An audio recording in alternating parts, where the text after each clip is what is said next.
Okay. To get the show on the road. President of our league. I'll call this meeting to order. Would you please rise for the Pledge of Allegiance? And our flag's over here. We have a real flag. We do. I pledge allegiance to the flag of the United States of America and to the republic for which it stands, one nation, under God, indivisible, with liberty and justice for all. Thank you for coming. I would like to let you know that due to the adoption of the recording of Board of Director meetings, that policy was adopted in October of 2021. As permitted by Illinois law, all open portions of this board meeting are being recorded and will be posted on the association's website. By attending and participating in this meeting, you are consenting to being recorded. I also would like to point out, we have a very lengthy agenda today, a lot of things to cover. I appreciate the help that we have some people who have offered to come to this meeting and help us. That would be Marge Clark is going to help us with the board policy 6000 section and being able to answer any questions that we have. So thank you for coming today, Marge. And also there's a workshop afterwards being presented by the Conservation Commission members, Paula Weiner and Mike York. Thank you very much for coming to this meeting. And anybody who wants to attend the workshop is welcome to stay. So the first order of business then, item 4.0, to approve and adopt the minutes from the October 16th, 2021 executive session and regular meeting. Do I have a motion? So moved. Thank you, Tom. A second? I'll second. Gordy is seconding that motion. You have the minutes there in front of you in your packet. Would you please look those over and let me know of any changes, additions? Okay, hearing nothing. No, I was gonna say. Okay. Like No. trying to find a, Sean, I can't remember the number was, but I think Henry and I got mixed up on under 12.1. Okay, I know I did not vote yes With- for that. for the operating budget, Correct. you're talking about the vote, Yeah, the vote. that you voted no? I voted nay for that, but I thought I was the only one, but unless Henry did too. Henry, did you abstain? No, not on the operating. Did you vote for or against? For it? Or Okay, Okay. so we just need to so- change the name So then. change the name, that it was Nolan. Yeah. Thank you. Anything else? Okay, hearing nothing. All those in favor of approving and adopting the minutes from the October 16th, 2021 executive session and regular meeting signify by saying aye. Opposed, nay. Any abstain? Motion carries with 7 ayes. Treasurer's report. Steve Borst, I will turn it over to you. Thanks, Mark. I don't have October year-to-date numbers yet. I talked to Ashley throughout the week. They needed the lock because of the new North Star conversion going live on Monday. They needed to lock down the general ledger, so she wasn't able to do what takes her about a week to close the book. So we're going to do it next week. So I apologize for that. But I did want to remind everybody that through September, the report I gave last month, we're tracking right to budget. And so next week I'll get an October report out to the board and we'll get it published in the Apple Corps. Okay. Thank And you. again, through September, it's not like we're running blind through September, which was 9 months. We're right on target. So that's really good. Yep. Okay, thank you, Yep. Steve. Appreciate that. Okay, item 6.0, committee and commission reports. If we want to just go ahead. You guys can just jump in. For For deer management, we met October 30th.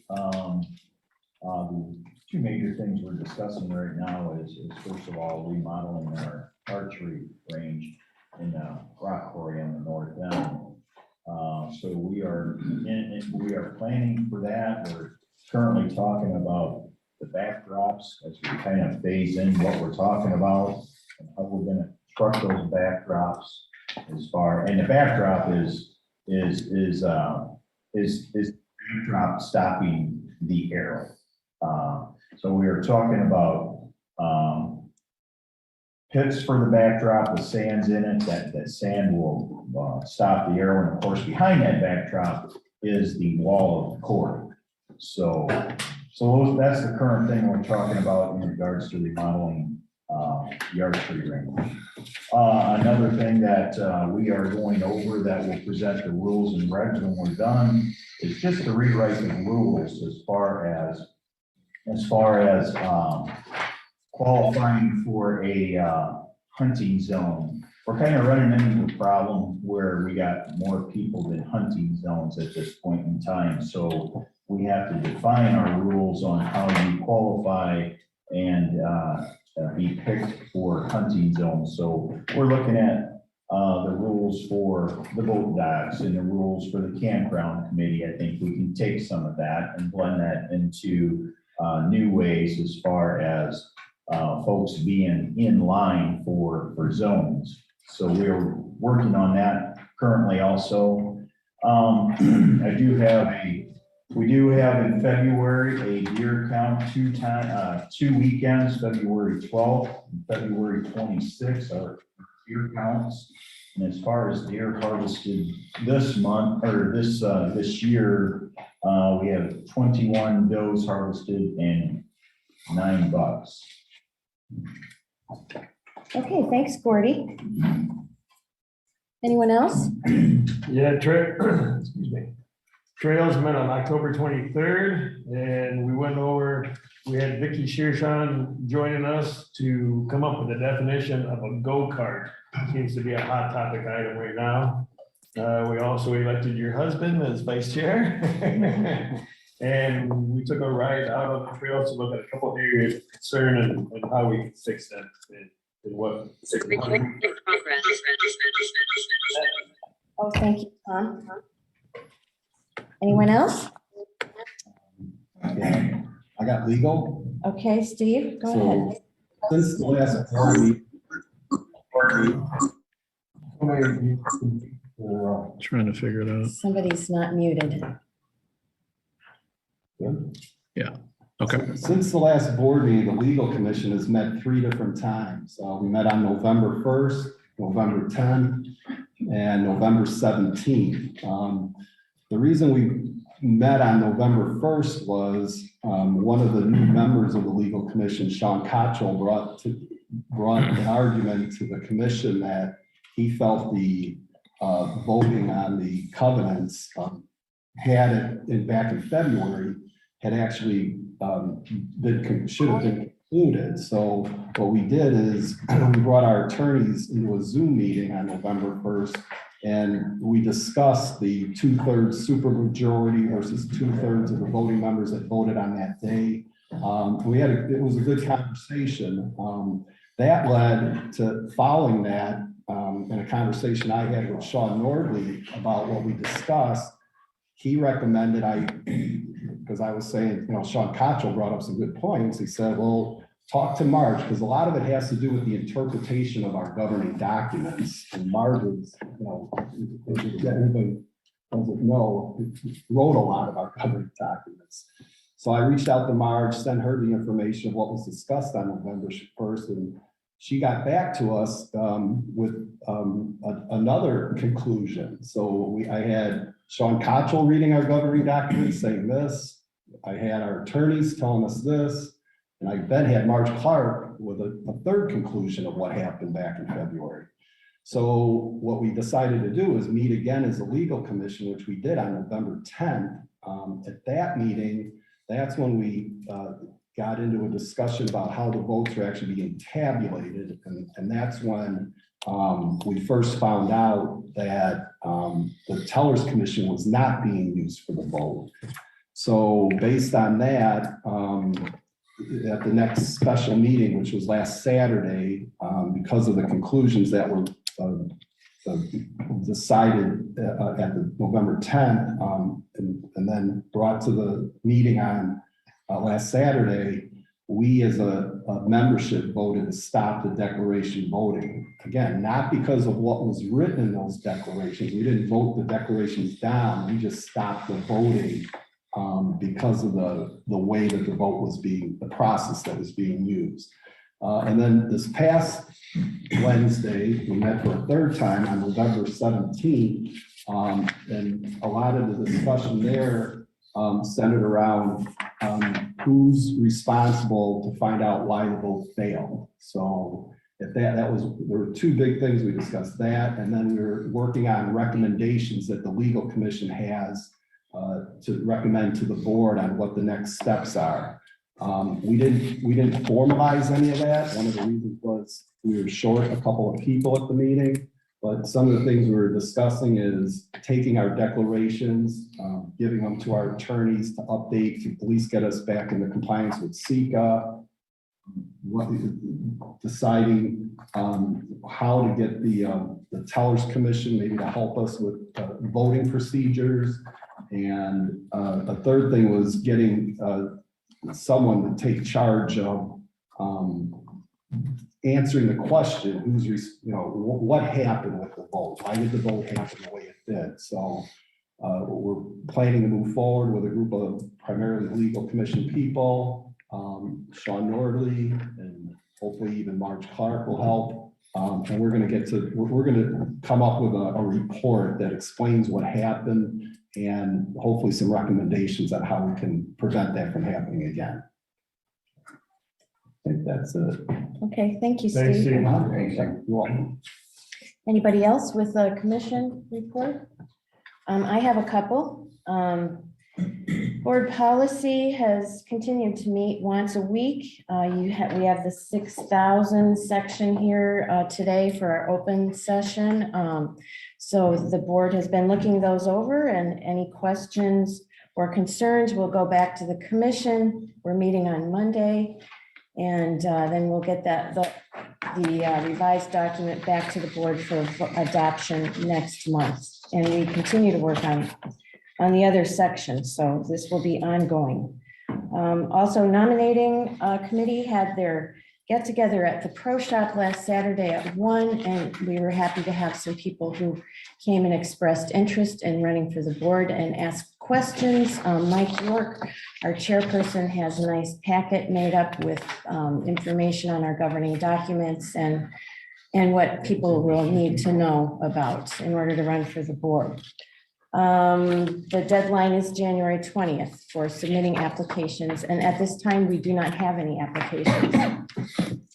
Also, I guess I could do AECC since Mike's not here. That meeting was November 6th. What we had a report from the building inspector. He had 20 building permits at that time and 3 new dwellings for the year, I do believe, Joe, right? 3 for the year? Yeah, okay. We had the campground, which we approved 5 new vehicle pads. There were 2 solar arrays, a new dwelling, and a couple of deck replacements and extensions, and then also a single-story detached garage. We also did some work on revising the ACL energy policy. That's also in your board packet today for a first reading. That's all I had. Todd, that what you just referred to, did that cover that we removed the option of a variance for solar arrays? Yes, we removed that variance option for ground-mounted solar arrays. Did I ask a question on that? Well, we're going to be having a discussion on the energy policy later in the meeting. So Yeah, that my would, apologies. the appropriate time. So it'll be an open session so people can ask questions at that time. Okay, Paula, did you have conservation? I did. Microphone again. It might be on. I think it's, I think. It's Somebody's up there already. Conservation met for the last time this year on November 6th. We will not meet again until February of 2022. There were two main things that we concentrated on for this meeting. Joe Rush came with his annual fall visit. He meets with us in the spring and he meets with us in the fall. The discussion mainly centered around the zebra mussels. Many of our members had done quite a bit of independent research. I want to compliment Steve Nelson, who went so far above and beyond, it was hard to believe. He would find an academic paper on zebra mussels, and then he would proceed to find all of the referenced academic papers in them. So he went about as deep as you can go, probably deeper than I ever went for my master's. We all came up with the same basic information. It was discussed and we put forward a motion. It's not with you today because you've got so many other things to do, but you will see it in December. And it is our best recommendation on where we go from here with the zebra mussels. Also, it wasn't covered at the meeting, but there was a fish shocking. And if you didn't see the picture in the Appleseed, they shocked up one of our muskies. And it's growing and it's looking healthy. So we're really happy about that. The other thing that we did was it was time to do our quarterly and annual reviews on all of the Greenway stewardship programs, and those were all done and followed up. So that's what we did. Okay, thank you, Paula. Thanks, Paula. Did I forget anybody? I've got the last ones, if everybody else is done. Okay, Okay, rules and regs met in November, and we finally finalized snowmobiles. We've got the language where if a snowmobile goes, breaks through the ice and goes into the water, what a fine would be and what the owner needs to do. So that's going to come to a vote in December at their meeting and then come to the board for first reading in December. Also continuing to work with trails on go-karts and a definition of go-karts, and we're hoping in December we also can hopefully finalize that too. Board policy ad hoc, as Barb said, we're presenting the 6,000s. We are continuing to work on the 8,000s now, so that's still a work in progress, but the board will start with the 6,000s and then we'll move from there.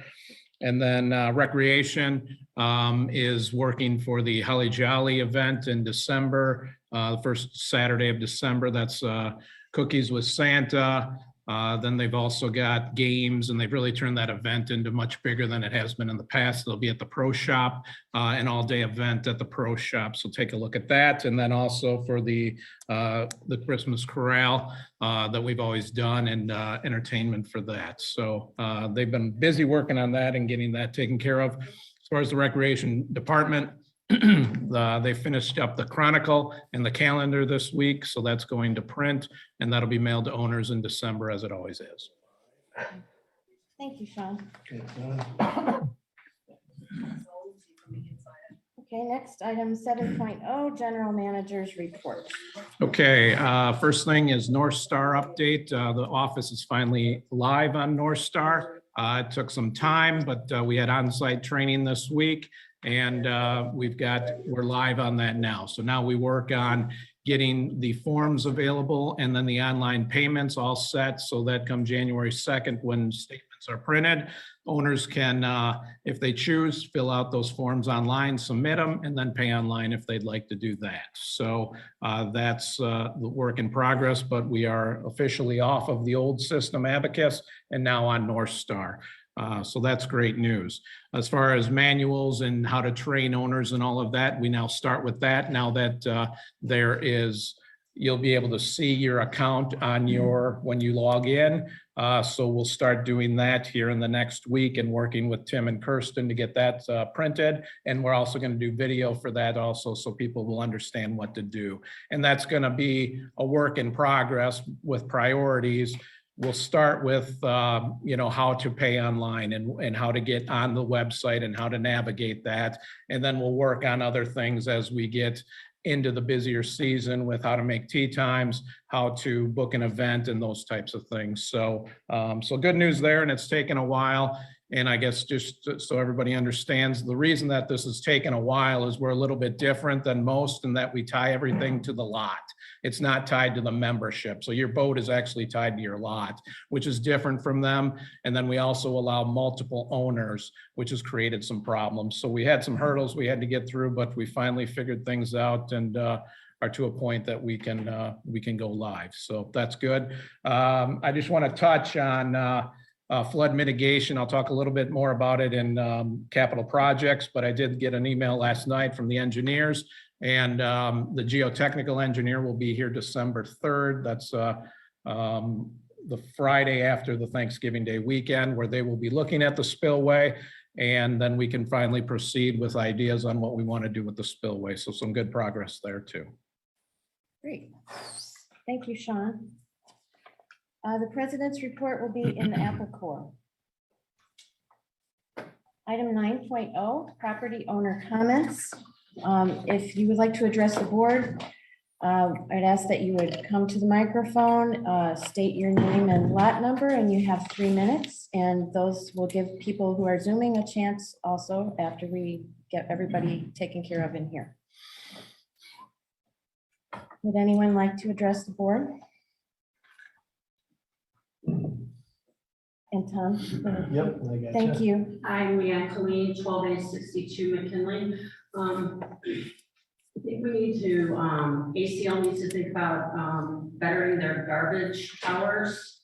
A lot more families here, a lot more kids. People are working from home, and it's getting quite crowded at the garbage dump on the days that they're open. So I don't know how you can do it, either switch the hours from, take some out away from summer, put more in winter, because a lot of people are here now, and it's getting a little overwhelming when you have to be in line like an hour to dump your garbage. Thank you. Thank you. Anyone else?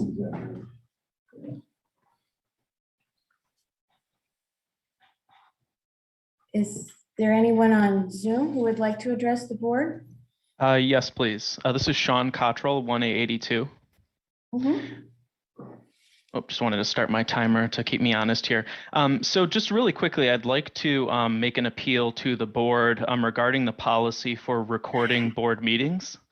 I understand that these meetings are only recorded and maintained for 25 days, but I'm wondering if some of the conversations as of lately would maybe you all should contemplate reconsidering keeping those recordings for a little bit longer for members to refer to. Also, on the committee front, I understand that committee meetings are now being recorded by the chairs of those commissions. Will those be, can we get some clarification? Will those be maintained in the same manner as the recordings from the board meetings? And additionally, can I just request that we at least keep them for the same amount of time that SECA requires board meeting minutes to be maintained by the association, which is a minimum of 7 years, if not indefinitely. We know that technology really, video sizes aren't that big. Oh, well, it's only been a minute. And kind of going on that same topic, I think it would just really help for transparency. There have been a lot of questions raised. We always get deferred as a member, and we get deferred to look at minutes, and the minutes don't always tell us what the conversation was. Sometimes the minutes might appear like, whoa, this was crazy. How did this actual decision come to being for the commission? So anyways, thank you very much. I'll reserve the rest of my time. Okay, thank you. Anyone else? I just interrupt real quickly. My video was working fine. I had no video on me video. All of a sudden it went to this. How do I don't know why it's saying, do I hit learn more? I think it's over. No, it's still going on. I just don't know why it switched to this. Emil, I it don't know does where to sound go. like you're unmuted, by the way. Yeah. We're all there's listening to you. Having technical problems in there. Yeah. I hear no one else who Wait, needs. we've got one more. Okay, Kristen?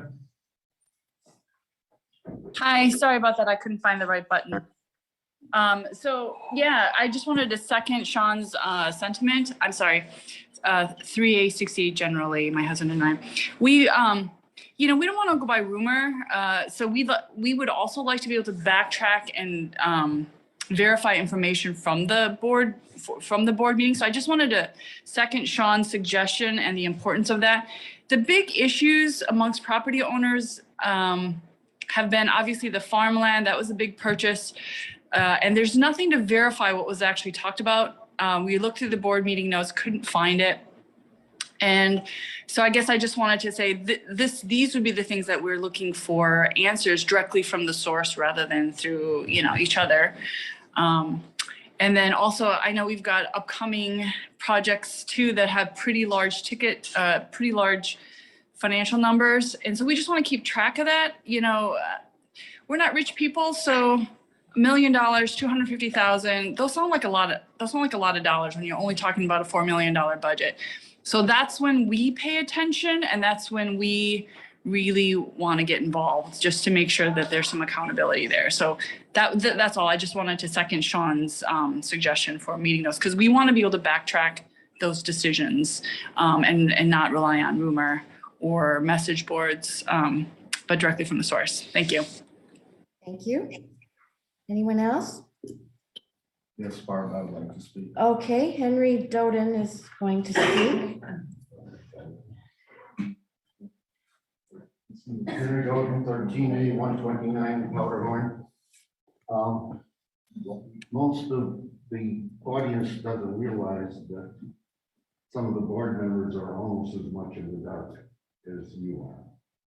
Henry, I need you to use the microphone. You need to, Rhonda needs to hear you, so use the microphone. We have an executive committee that makes decisions on Sean's wages, bonuses, and the rest. And it really falls to every member of the board. We're all responsible. I have to second the lady's thing about the garbage dump. I've been trying to get the hours increased. I've been getting resistance on that. We have more people. We know how much garbage we're getting by how often dumpsters need to be empty and the rest. There should be no reason we're charging for the garbage. That account shows a surplus in it. There's no reason why we should have $1. Okay. Anyone else? Yes, one more. Jillian Gibson is here, so she's going to speak. Jill Gibson, 4A95 Springfield. I was wondering if it was addressed in the special meeting last Saturday, if we ever discovered who found out from the legal commission, the legal consultant, I apologize, that we should change the process of the voting. It was asked last week twice and ignored when asked to Sean, and I think that should be addressed.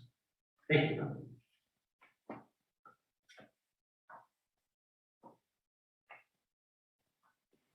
Okay. Anyone else? El Zabchek. I'm on Zoom. Yes. I have two items. One is there a report update on the polls for the docks? If we could get that, number one, and also I'd like to be another second to Sean's extending the 25-day period on the recordings. And that's all I have to say. Okay. Thanks, Alan.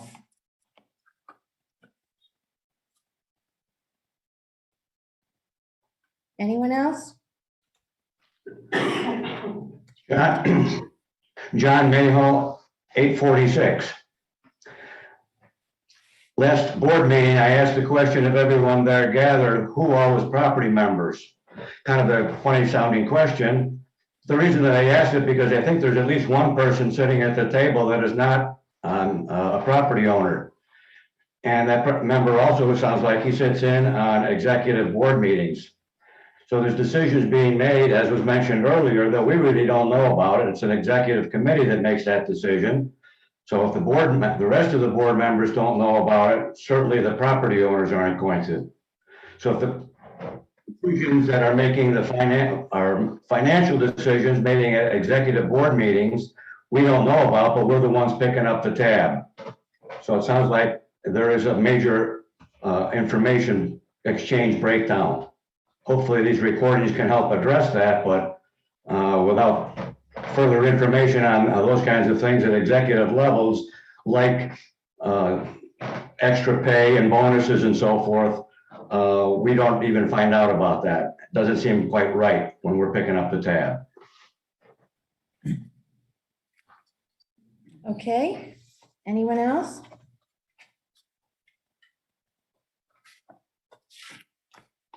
All right, thank you all. I have one, Oh. excuse me. Sure. Jim Clary, 9857. I'm new to these meetings, unfortunately, but I've lived here for 15 years.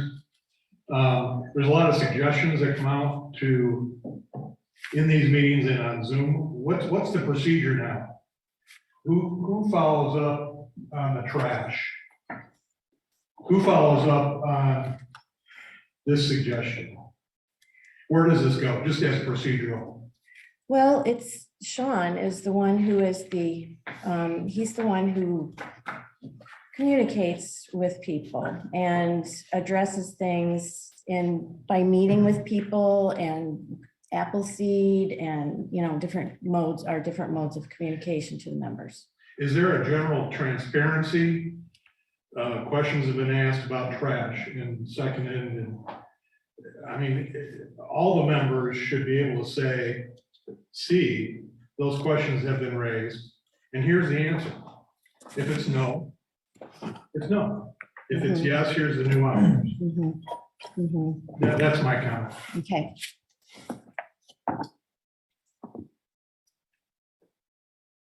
Okay. Moving on to item 10.0, consent agenda.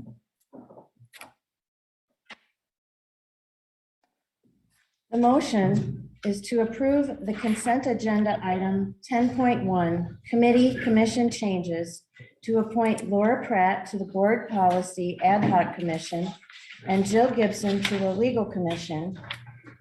And I'm sorry, I have a typo here on this. And to accept the resignation of Dave Allgood from the Legal Commission. May I have a first? So moved. Who said that first? Tom? I'll second. Tom Ohms is first and Bob Ballinger is second. Is that right? Yeah. Yeah. All those in favor, please signify by saying aye. Aye. Opposed, nay. Any abstain? One abstain. Henry is abstaining, Rhonda. Motion carries.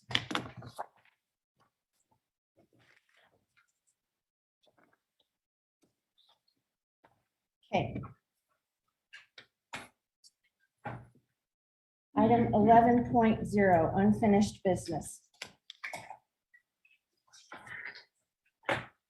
Adoption of the 2022 R&R budget. Per SECA, the budget must be advertised for a minimum of 30 days prior to the board adopting the budget. The 2022 R&R budget was published in the September issue of the Apple Core. The board is now able to adopt the 2022 R&R budget. The recommended motion is to adopt the 2022 R&R budget as published in the September issue of the Apple Core.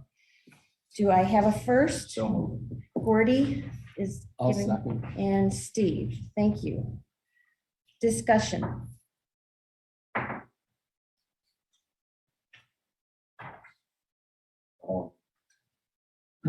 I just find it hard to believe that our so-called maintenance department has an aerial lift that they say has 14 safety violations to it. I would have thought that somewhere along the line, they could have fixed one or two instead of letting them add up to the point where all of a sudden you got 14 and we need a brand new lift.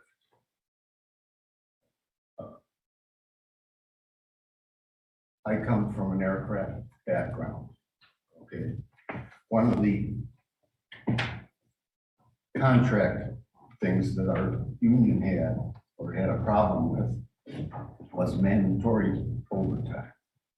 They would have an airplane come in and they'd want 350 mechanics to stay so you could change a tail on an airplane.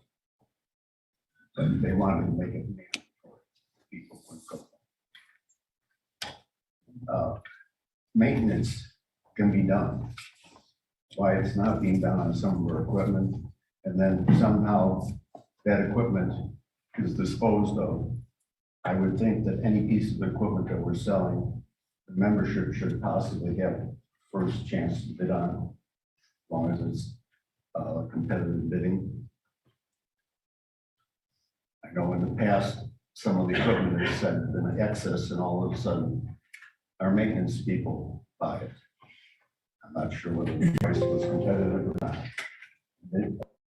All this should be out in the open. Okay, anybody else? I already said it last month, I'll just say it again for the sake of saying it, I just don't like the idea that we're spending more on tennis courts on Lake, but we'll see that when I vote, but anyway. Yeah, It's, I believe it's on. It is on. Do you need Nolan to say what he said again? Did you hear it? Did people hear? Closer to it, we can't hear you. Sorry, I just said that I find it hard to believe that we're spending more on tennis courts than the lake, just my 2 cents, but see that when I vote. I guess. At budget, I mean, the tennis court was a very debated item. It's an amenity we have. The history of it is, it wasn't that many years ago that it was on a budget agenda, and that committee decided to cut the amount that the contractor had recommended. So the contractor recommended, if you want to fix this thing right, it's going to cost you $135,000. They cut it down to a second idea, which was to just resurface the top, which got rid of the cracks, but it didn't fix, the ball's not bouncing.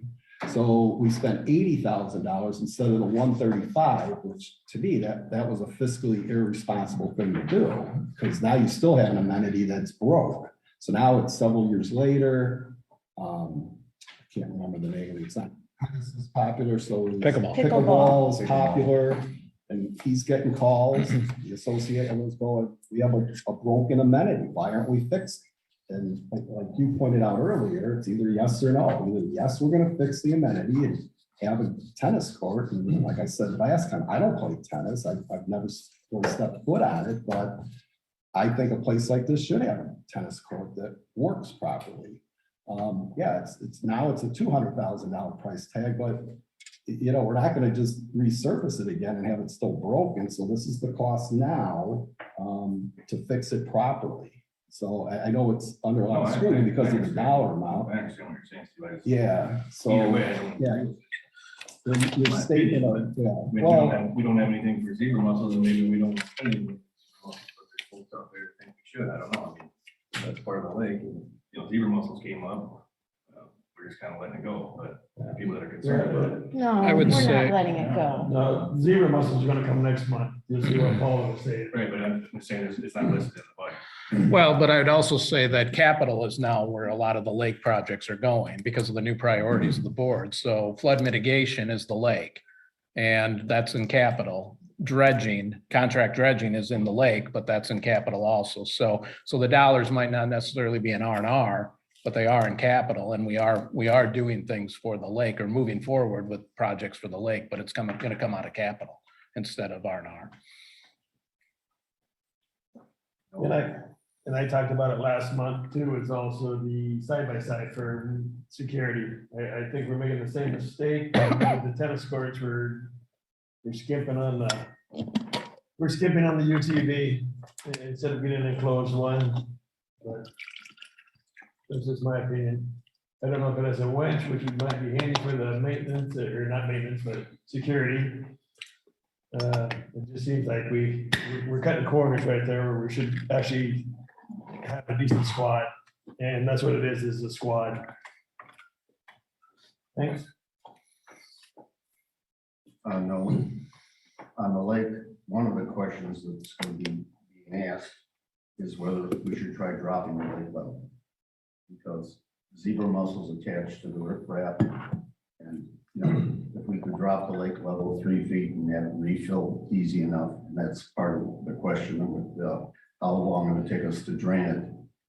We're supposedly didn't answer about opening the valve. But all those zebra mussels within that 3 feet or whatever distance we drop the lake would die. Because they can't take the cold and they can't take drying out. So when you do that, you're not getting rid of them, but you're taking and maybe getting rid of 20%, 15%. I don't know what the percentage would be, but you're getting rid of some and it's not really costing you anything. So that's the one thing that should be seriously looked at. Right, no, I understand that. I understand all the, I've read up on some of the things. I'm just saying, there's not a line item for that. So if we want to spend money on zebra mussel, where are we going to get it from? That was just a question I'm raising. Sean, I don't know if I missed the meeting, but when I look at this and think, I don't know any of the details for these things. Did I miss a meeting? That was, yeah, that was last month. We had the detail of that. Well, we discussed it when the budget was proposed at Right. the August meeting, Bob, because we started publishing it in the Apple Corps in September as required by our governing documents. It has to be published for 60 days for the membership. Okay, So well, my point is, when I look It's at, been for out there. example, security, 44,500, there's only 2 items. The UTV and the radio. Well, which one costs the most? The radios are about 10 grand a piece, Bob. Okay. About half and half. And how many hours do we have on the old UTV? We're at 19,000 dollars. 19,000 hours, okay.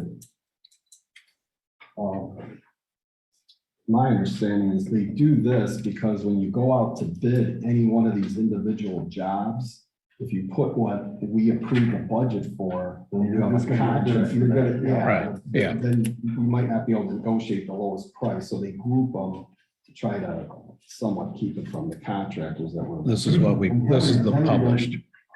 It's almost better than I do. When I look at that aerial lift, that thing was used when we bought it. It was pretty well long in the tooth. Right. I didn't know anything about 14 violations.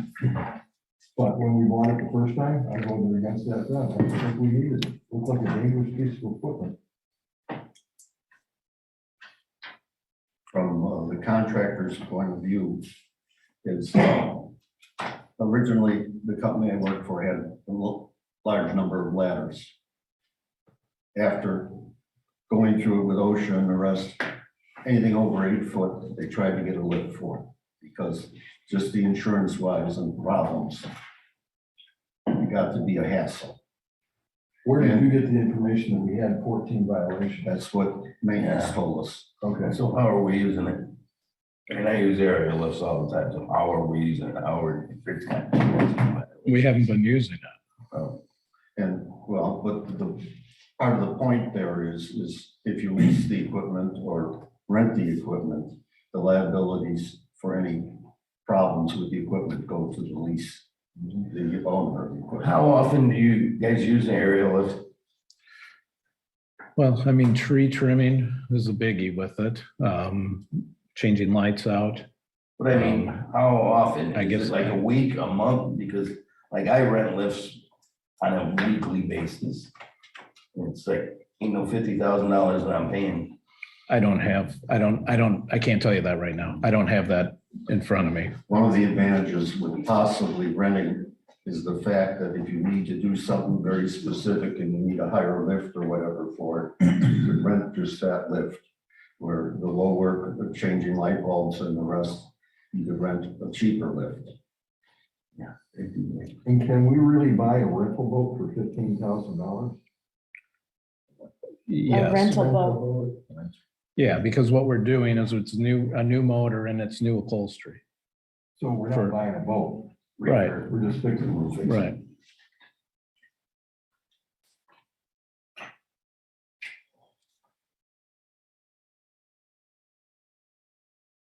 the other day, when I was at the garbage dump, I looked back and one of our rental pontoon boats did not have a cover on it.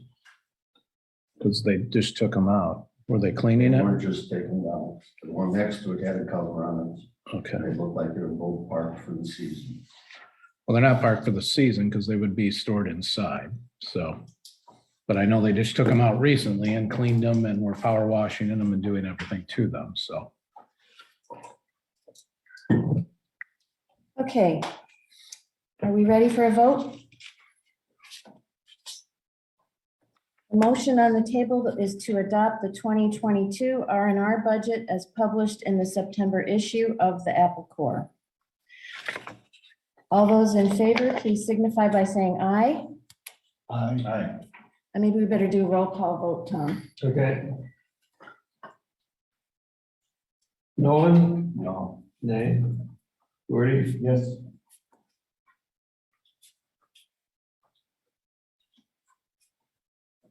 I am nay. Steve? Aye.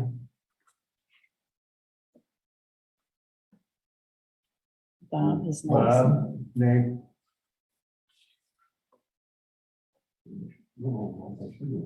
John? I'm named. Henry? Nay. One, two, three, four, 5 nays and 2 yeses. Motion fails.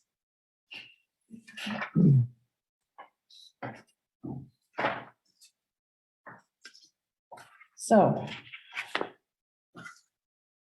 guess we call a budget meeting. Steve, I don't know what you're doing.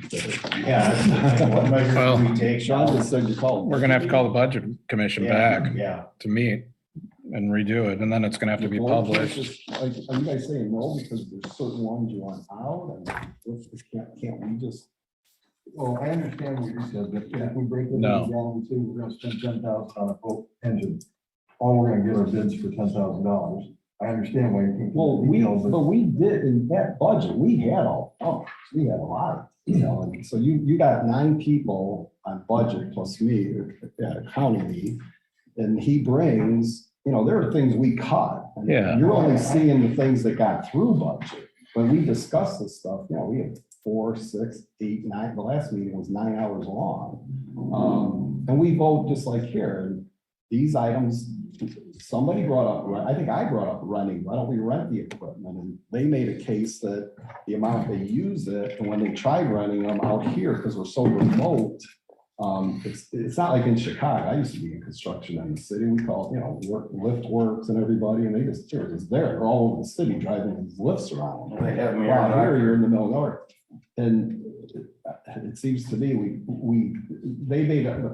maintenance made a strong enough case to replace the lift. So we approved it at budget. And again, you got 9 people, not board members. I'm the only board member that actually votes at it. Members that vetted this stuff. Most of these items were what was left standing.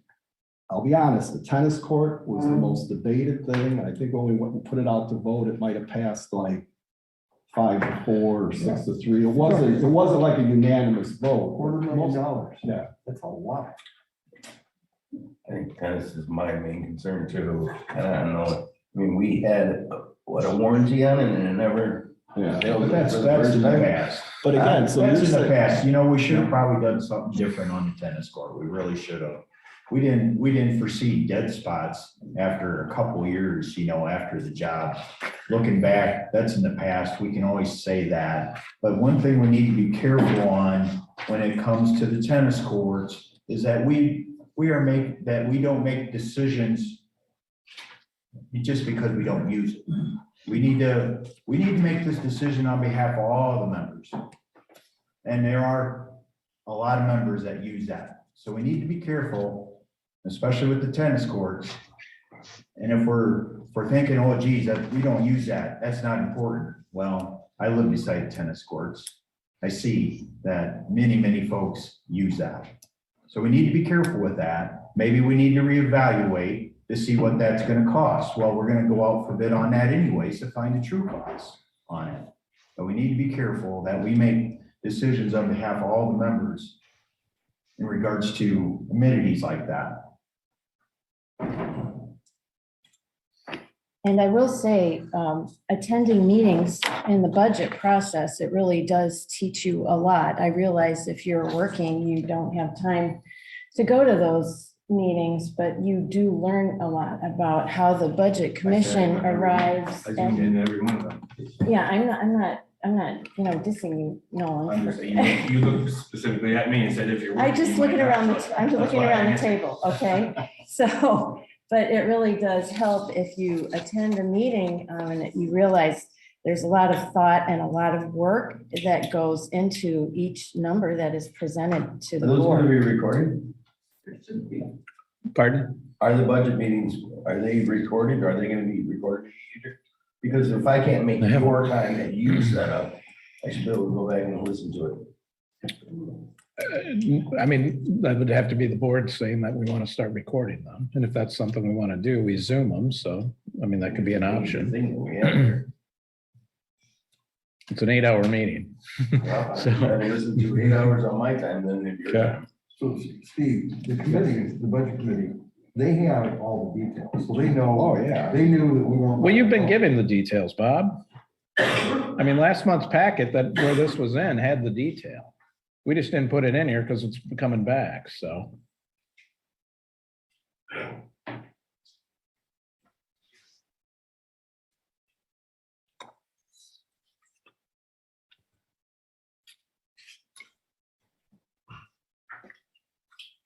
Yeah, I mean, if logically speaking, if we get another budget meeting and we go through these items, if that same 9 people voted, to put it up to the board, I'm thinking they're gonna vote every one of these the same way they did before. Maybe they'll change their mind, I don't know. But, so my question is, if you throw it back to budget, what's gonna, Well, it was- you're not gonna make any different arguments on any one of them. Yeah, I guess I'm hoping the board would give some direction on what they want budget to look at, or if it's numbers or what. Just it on, not on the fly. If we change this budget, it needs to be published for another 60 days. But the board can do that today, change it, and then publish it. and Well, if the board wanted to make a change to this, but it would have to be, they would just be making a change. They wouldn't be approving this budget because it has to be published.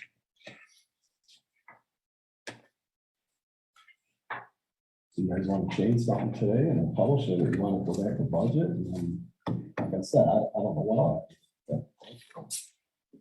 Do you take any comments from? No, No, I think I'd like to go back and look at that. Maybe I missed something last month, but I don't recall having details on it. When I looked at this, I thought we were buying a boat for $15,000, because that's what it says. Which is, no, it's not the boat, we're buying a motor for a boat and upholstery. Well, that makes more sense. So I must be missing something from last month's packet. So we used, correct me if I'm wrong, we used to have 3 rental boats, and one of them was broke down, let's say. And then, but the decision by operations was, we don't need more than 2 because we don't rent them that much. Well, then COVID hit a year ago, and all of a sudden, everybody was renting boats, and then somebody brought up, then we did a cost analysis of what we get in. So the boat pays for itself, is the bottom line. I mean, if you approve that, you're gonna rent it out and get enough. So we did an analysis. We don't make a bunch of money on it, depending how much you rent it, but because there was all of a sudden an uptick in the usage of it, it didn't sit idle so much. The budget commission said, well, let's get a 3rd boat, because it seems like the numbers now are working. Where 2 years ago, when they decided to dock that boat, whatever you want to say, or not use it anymore. So we're taking that old boat, bringing it up, spending the $15,000 on it now, because we believe it'll be used enough to pay for itself. That makes total sense. Yeah. Okay. And that's why it's on your sheet. I believe budget budget a motion on the came to that floor to conclusion. have a discussion. Oh. well, do you want to make a motion? Henry? I wasn't done with that. Let's move on. Anybody else want to make a motion? So that we can, we're basically trying to discuss how to move forward. Barb, I move to suspend Robert's rules of order so we can have an open discussion. Okay, Bob is moving that we suspend Robert's Rules of Order so that we can have an open discussion. Do I have a second? Bob? I'll second. Henry? All those in favor? Aye. Opposed? Abstain? Okay, And I believe that when we do that, the audience can still have. right. The audience can be addressed in open session. So, Is it Tom? Jim. Jim, Jim Clary, 9857. Seems like we have 5 no's and 2 fours. What I would suggest is that you get in writing or at least discussion from the 5 no's. Are there particular problems with what you have in the budget? Can we narrow those down to 5 items? Is it 2 items? Is it 1 item? And somehow move forward. Otherwise, we're just putting our hands up in the air and saying, well, where do we go from here? thank you. Thanks, Jim. Well, then if I'm gonna put my 2 cents in and get Julie what she needs and what she's requested, and I'll change my vote. I got the information, Bob, from the August meeting. 19.5 was the budget for the UTV and 25,000 for the radios. Before we leave, can I grab that document from you and get a copy? Is there anything else you were questioning, I guess, or you want to prices on? Well, the tennis court, somebody asked me recently, is it true you're spending $256,000 on a tennis court? I had no answer because I see we're spending $679,000 on the tennis court and a bunch of other stuff. The number in here is 245. 245. That's always been there.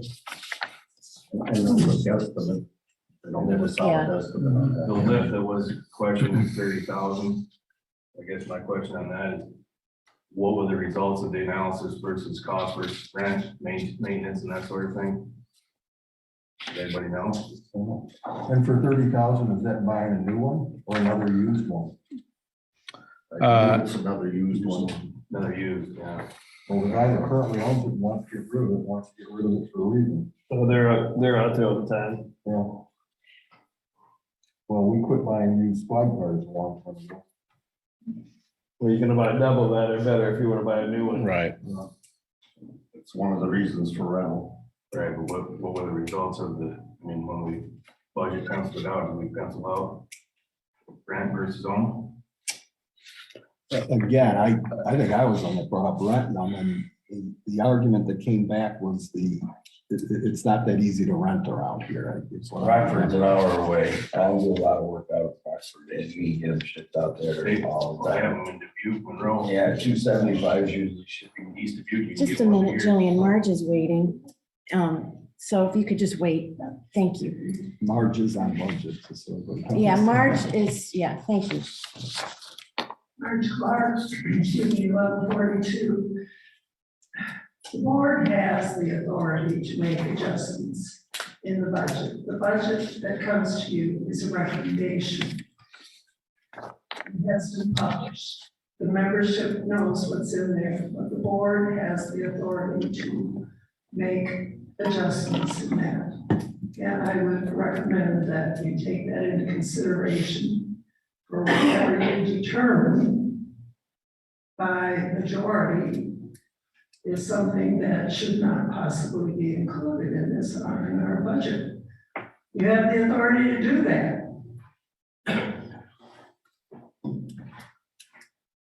Joe Wiener, 98227.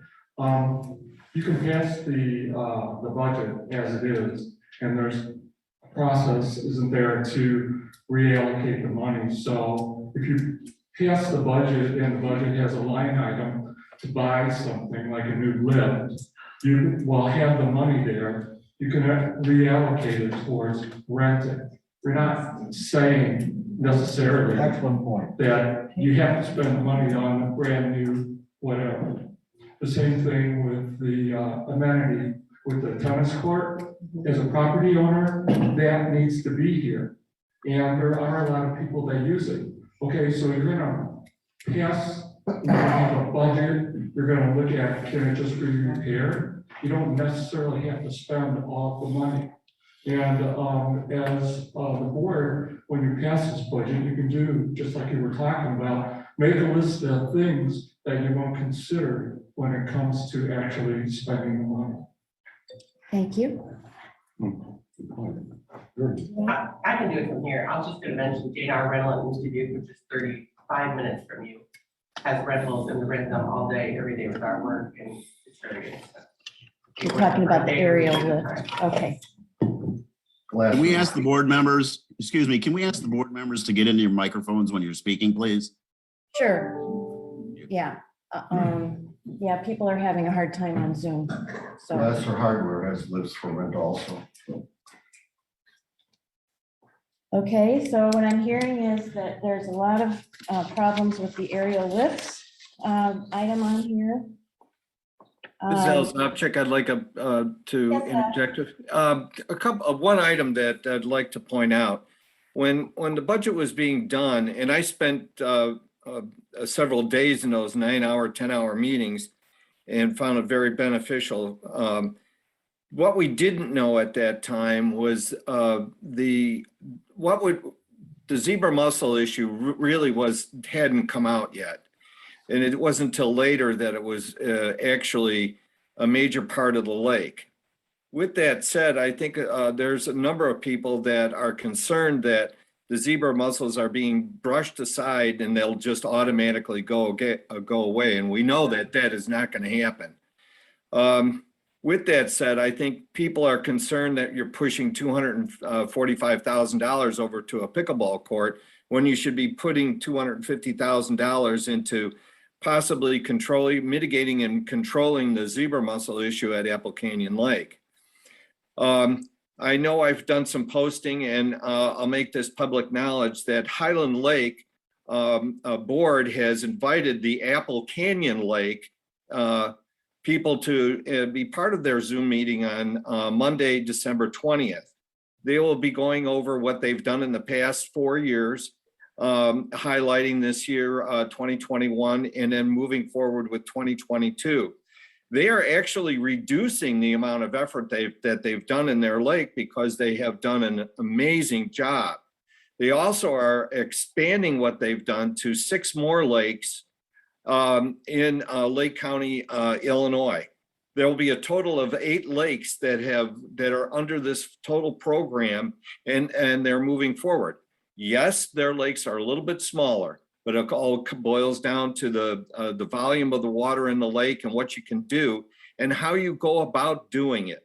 And it's a plan. And they have individuals that help with plans. They also have they've been able to get federal grant money to assist at that mitigation and control. So I don't want to put this down, but I'd like to see some money allocated to these endeavors and develop a plan moving forward. And that's all I have to say. Okay, thank you. Paula. Paula Weiner, 9/2/27, Conservation Commission Chair. We have put a plan together for the zebra mussels. And believe me, if there was a simple zebra mussel solution, like people who have gotten involved with this Highland Lake thing think there is, then I suppose they need to talk to the city of Chicago about the zebra mussels in their water treatment plan. I believe they need to contact the Aquatic Invasive Species Department at the University of Minnesota because they haven't heard about it yet. You can't get rid of these things altogether. We have a plan. We think it's a good plan. It's not going to cost an excessive amount of money. And I don't think you need to put the money into the R&R plan, that it will be in the operating budget, and it is a good, well thought out plan. Thank you. Thank you.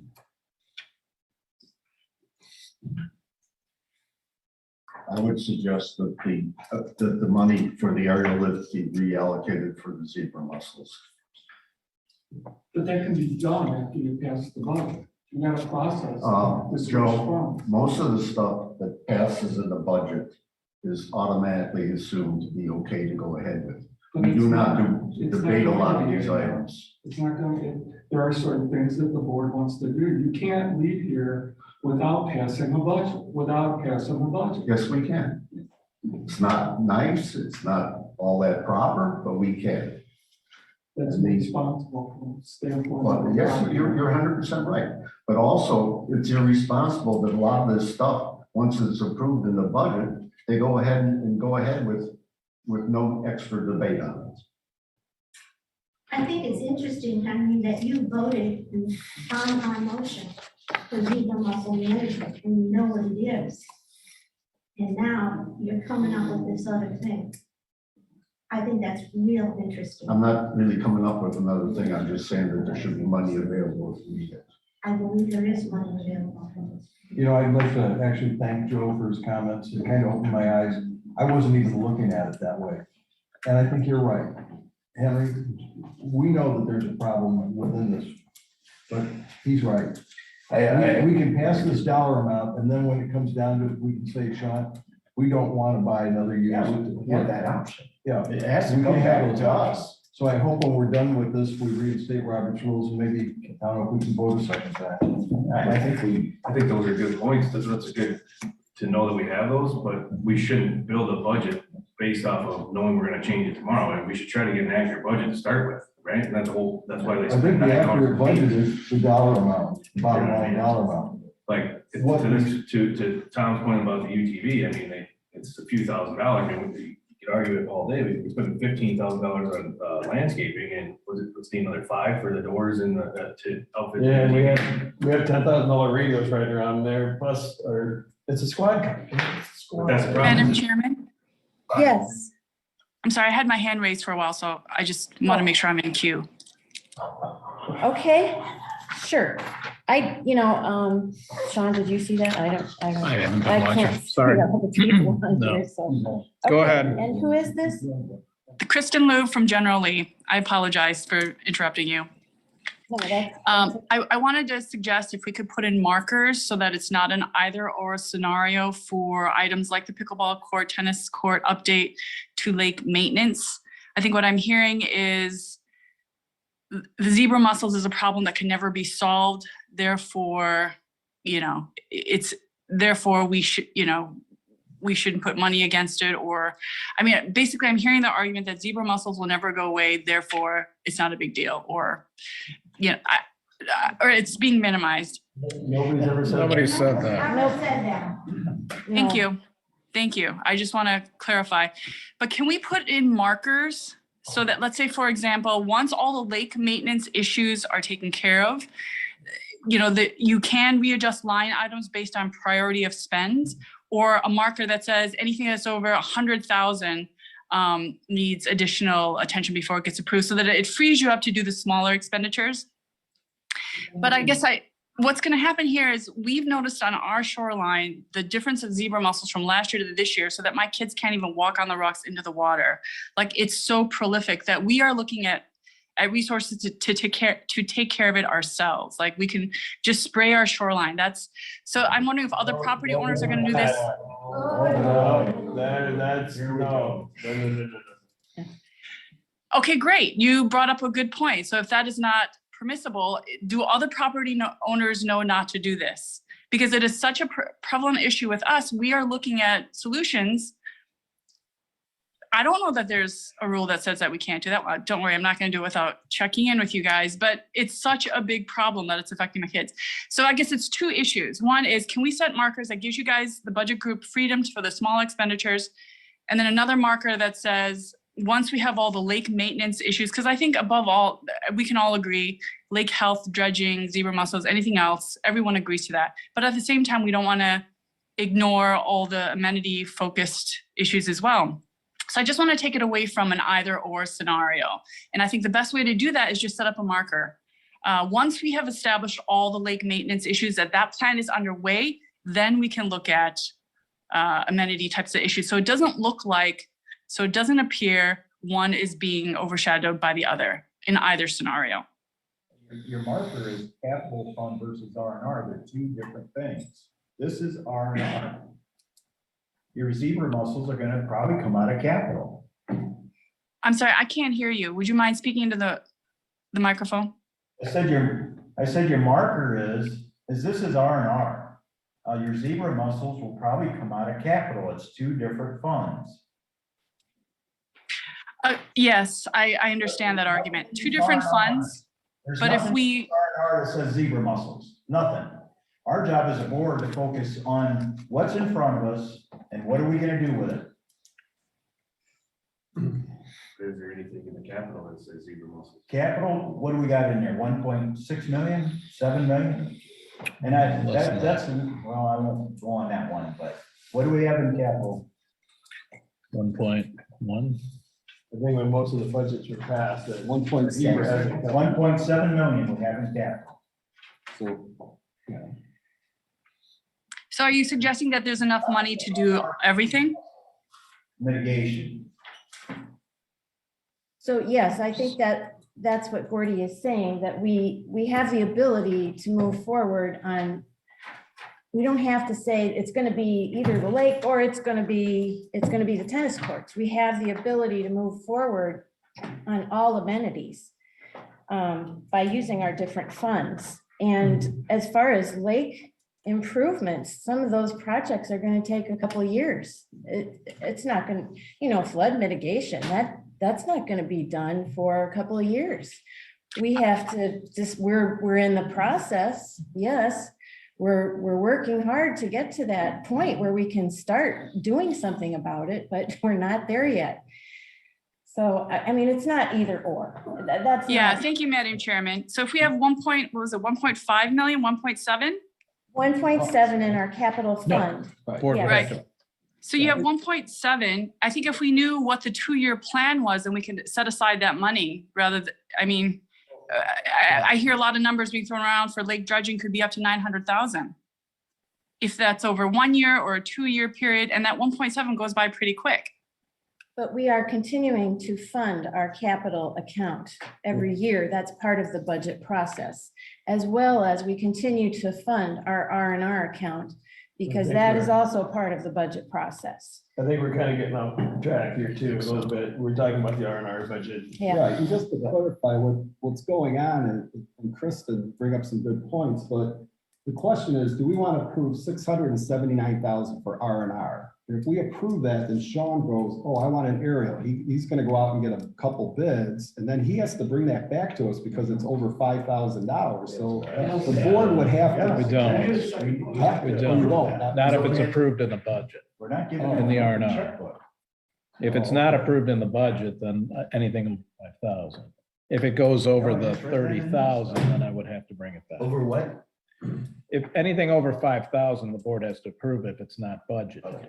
But if it's budgeted in the R&R, then, and we're under the budgeted number or at that number, that doesn't have to come to the board. for That's approval. exactly what I told Joe, is we don't get to debate a lot of things. Okay, So I'll move to reinstate Robert's Rules of Reg. okay, Tom is moving that we reinstate Robert's Rules of Order, and Gordy Williams is seconding that motion. All those in favor, please signify by saying aye. Aye. Opposed, nay. Abstain. Okay, so we're back in, we have Robert's Rules of Order reinstated, so Bob, want to make a motion? Does I'd like to make a motion that we retally the vote. retally the vote. Or do you want to just make a new motion, Bob, and that we just voted on and slightly reword it? Do you want this card in front of you, or? Yeah, I need to look at the card. Okay. Pass it down.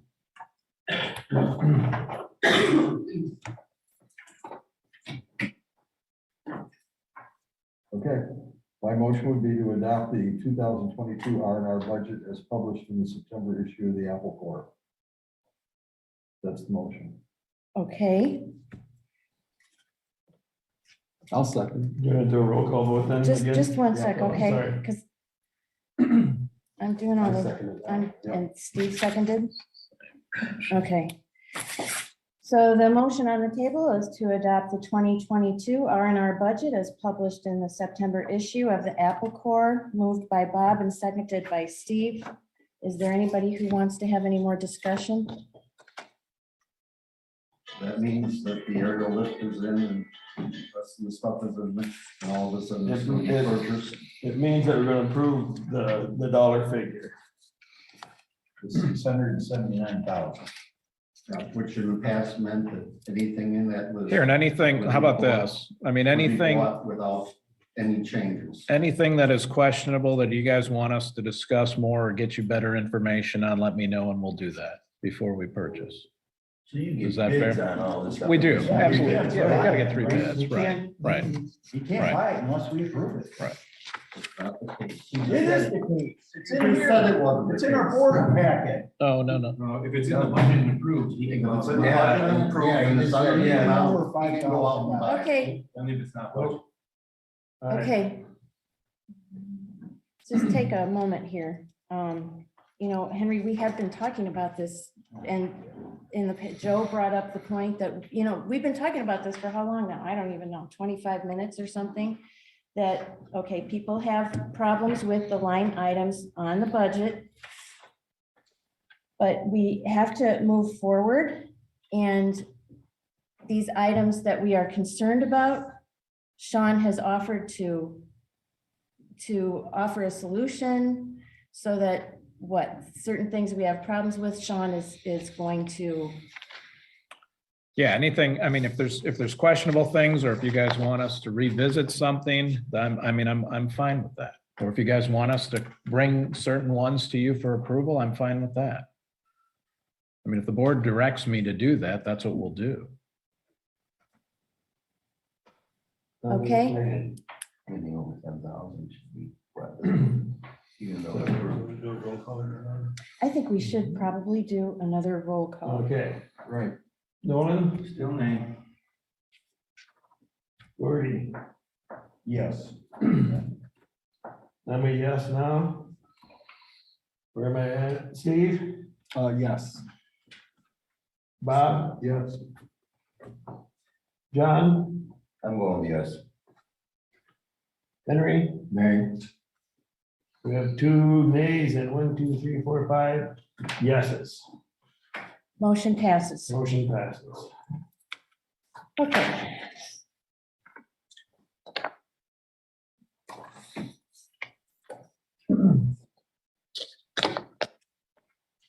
All right.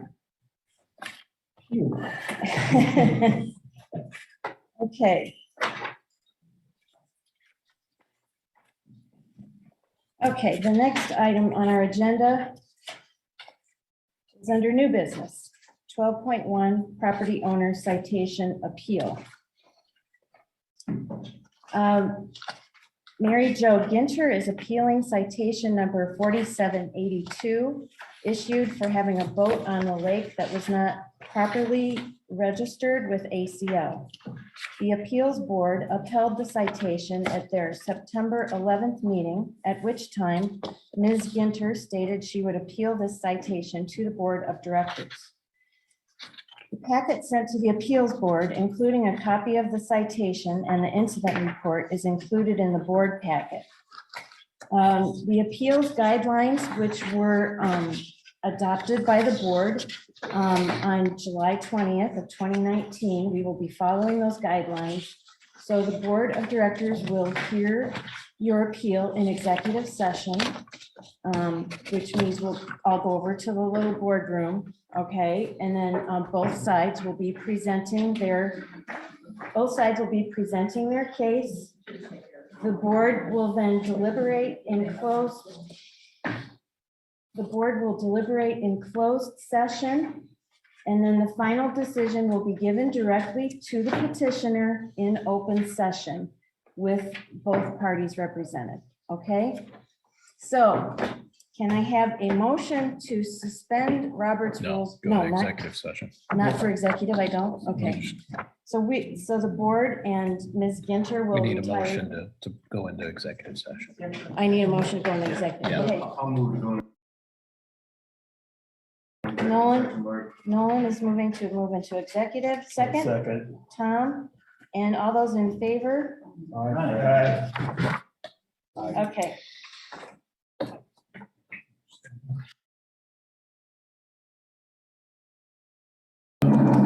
Back into open session. They're amazing animals, aren't they? They're amazing. Okay, can I have a motion to go back into open session?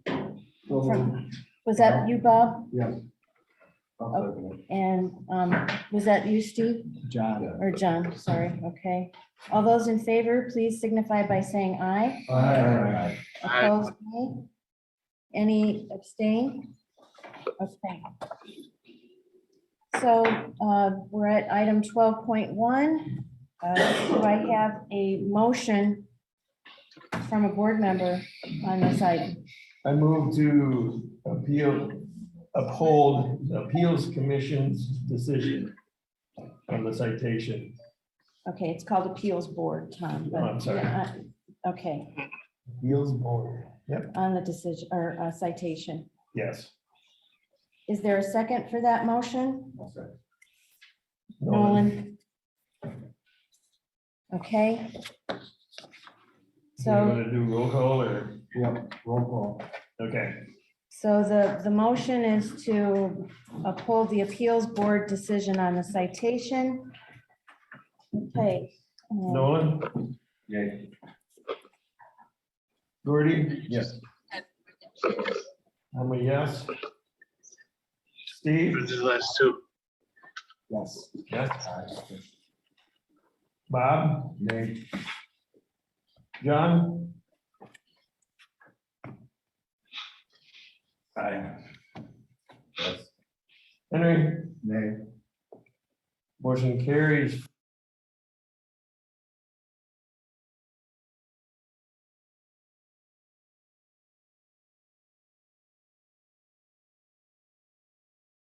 Five to two. Sorry, why was that? You were supposed to say that. That's okay. That is fine. So since the appeals board decision was upheld, the citation payment is due within 15 days. Any fines that remain outstanding after 15 days may result in membership privileges being suspended for a period not to exceed 90 days or until the fine is paid, whichever is longer. Is the office open now? They are till 3 o'clock. Thank you. Thank you. I know you have bigger fish to fry. Okay. Moving on. Agenda. Item 12.2. Lake level monitoring system purchase. CMT engineer Ted LaBelle suggested in his initial planning report dated June 2020 that ACL purchase a lake level data logger to have continuous recordings of the lake level. Ted stated in his report that the information will be useful for recording peak water level of flood events, as well as other purposes. At their September 10th, 2021 meeting, the Flood Mitigation Ad Hoc Commission discussed with Ted LaBelle the possibility of adding the data logger now rather than waiting for a decision on the spillway. Excuse me. Quotes were obtained from 3 different data loggers and sent to Ted for his opinion. Ted recommended that we purchase the Solinist data logger because it was the most accurate of the 3 options. The Solinist does not offer a rain gauge or record temperature, but if we decide that we want to digitally record rain and temperature, a separate device could be used. The recommended motion is to approve the purchase of a data logger and other necessary equipment to continuously record lake level from Solinist of Ontario, Canada, for a price not to exceed $2,000 to be paid from the capital fund. Is somebody willing to make a first on that motion? So moved. Tom, second? I'll second. John? Okay. Discussion on the data logger. The temperature thing, it'd be a separate device not added to this, or it's added to this? Solinus doesn't offer that, so it'd have to be a separate device. So, Okay, that is sort of a neat, I know, I've seen a lot of people on Facebook ask lake temperature and all of that stuff for fishing. Just a thought. okay.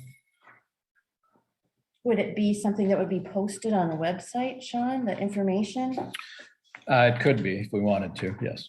And it gets downloaded to a cell phone? This is Bluetooth. Bluetooth. Yeah, this does Okay. not have the cell phone capabilities. Okay, Does this one record the rainfall? It doesn't. No, that would be separate if we want to do that. So, and Ted said this one, the Solinist is more accurate. So that's why he recommended it. I talked about the rain gauge and he said, well, if you want to do that, he suggested just getting a separate device for that.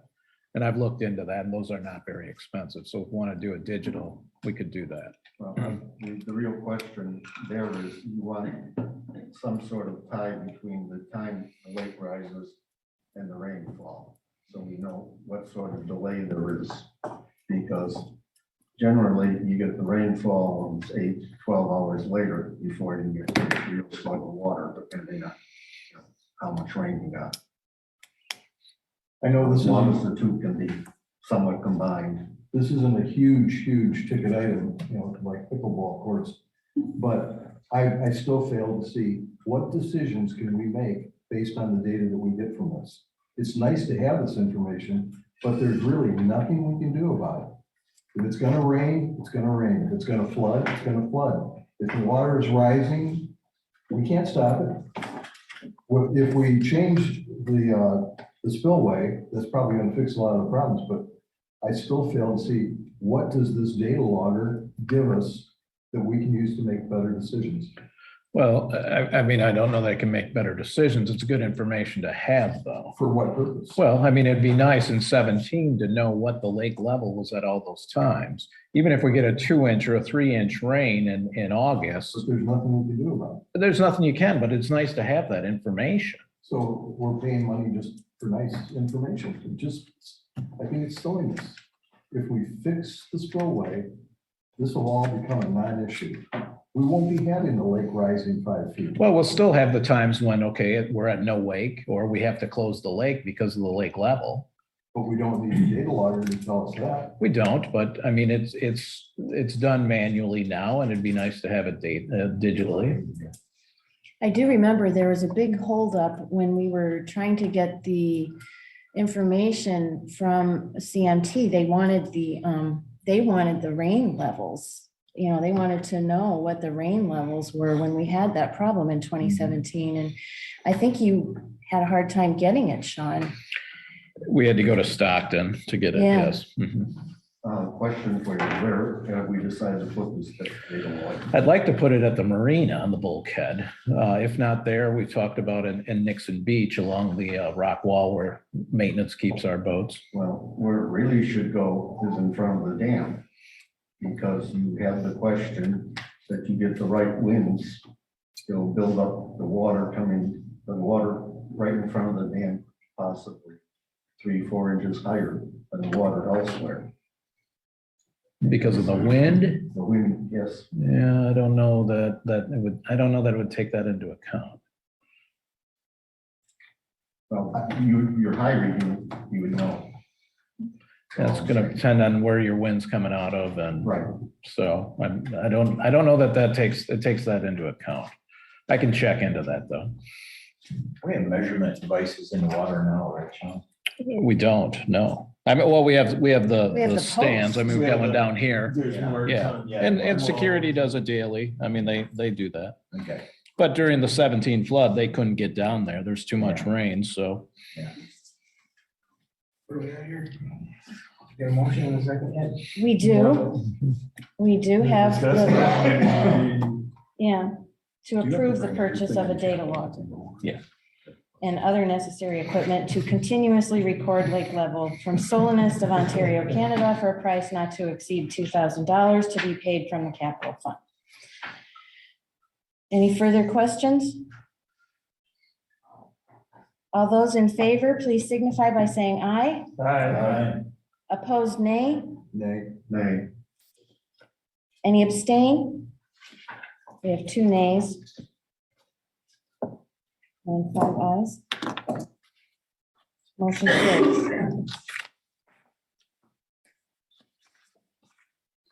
You want to take this? Sure. I think that's good. Didn't see you in the read, but. Well, I usually get a sheet to read from, and I didn't get that sheet today, so that's fine.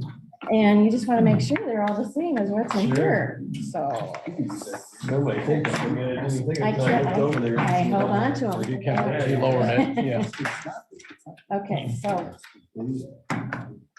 campsite conversions, item 12.3. In 2019, we started the process of adding a pavilion and converting tent sites to electric water sites in the campground. Paperwork needed to be filed with the county for special use permits and variances for compliance. We finally have all the permits required and are ready to convert the campsites. There will be 5 sites total that will be split out between seasonal sites and nightly rentals. A map has been provided with the locations of the sites. The recommended motion is to approve the conversion of 5 tent sites to electric water sites at the Apple Canyon Lake Campground as proposed in this board packet to be paid from the R&R fund. Do I have a first? So moved. Gordy, thank you. Second? I'll second. Steve. Steve Borst is seconding. Thank you. Discussion. So I came in this a little late, but I guess when I heard the term you were adding sites, I didn't realize that we're just converting sites. That was the plan all along. It is for now. Now, I mean, this is phase 1, I would say. The tent sites are just not used all that much, so that's what we're doing. We're converting We went these. through the analytics on that, didn't we, Sean, on how often those sites were rented? Yeah, And you presented that to us, and you presented a strong case that we could switch those over and not get, not financially get paid horribly. we're not gonna, I mean, we're gonna do better off with electric water sites that are rented every weekend and a lot of weekdays and 2-week increments, where those tent sites, really the 4th of July weekend is the only time they're used. So, I mean, I joined the campground committee halfway through this. I just want to make sure that's what the plan was the whole time, right? yeah. Now, And we still have existing tent sites. we do, Yes. right.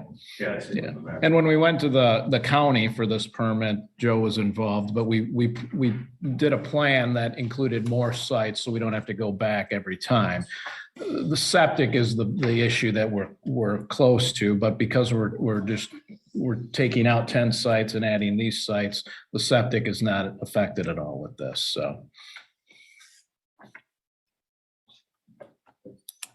Okay. Okay, I have some discussion. In general, when you're adding campsites, if you can, you put the electric and the water in first, because you don't put the gravel down, so then it has to be disturbed in order to get the electric and the water. And, he's already put the gravel down for one site, But if we're gonna use a trencher, Henry, we have 2 trenchers that work for propane lines. And if they're the same type of trencher, it pushes everything away. When you look down in that trench area, there's nothing but dirt and rock, whatever that is down there, that's been there before. So, all that rock that's up top, if it's the same trencher, it should push it all away. It will push it to the side. I've trenched well over a couple miles with trenchers. Sure. I'm fully aware of that. But generally what you do is like your 3 sites, you go right where your electric is and you go right where your water. And they have the gravel down first, it's more difficult. And no matter what you do with the trencher, it's gonna make some of the gravel up with the mud that comes up. So I'm just saying, we're putting cart before the horse. I'm going to have to abstain on this vote because I own the thing. Just saying that we should be doing this stuff in the proper order. If we didn't have a layout of where we wanted them, then it might be a different question.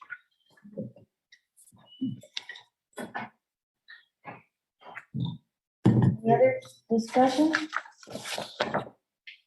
Okay, the motion on the table is to approve the conversion of 5 tent sites to electric water sites at the Apple Canyon Lake Campground as proposed in this board packet to be paid from the R&R fund. All those in favor, please signify by saying aye. Aye. Opposed, nay. Abstaining? Abstain. 1 abstaining. Motion carries with 6 ayes.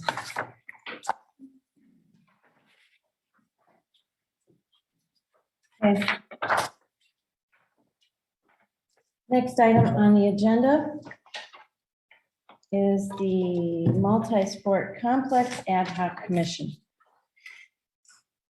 The 2022 R&R budget includes $245,000 for a replacement of the multi-sport complex. With a purchase this large and because of the many options for replacing the multi-sport complex, an ad hoc commission will be used to help the building and grounds manager in researching and finding the best solution for our new multi-sport complex.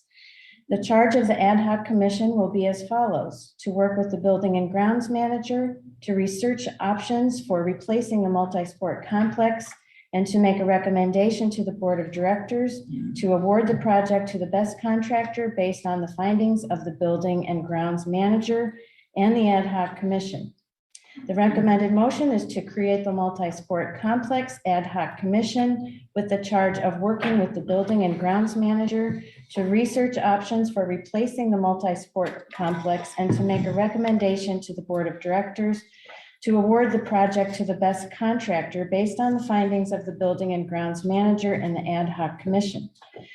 Do I have a first? So moved. Tom? Second. Bob is seconding. Bob? Discussion.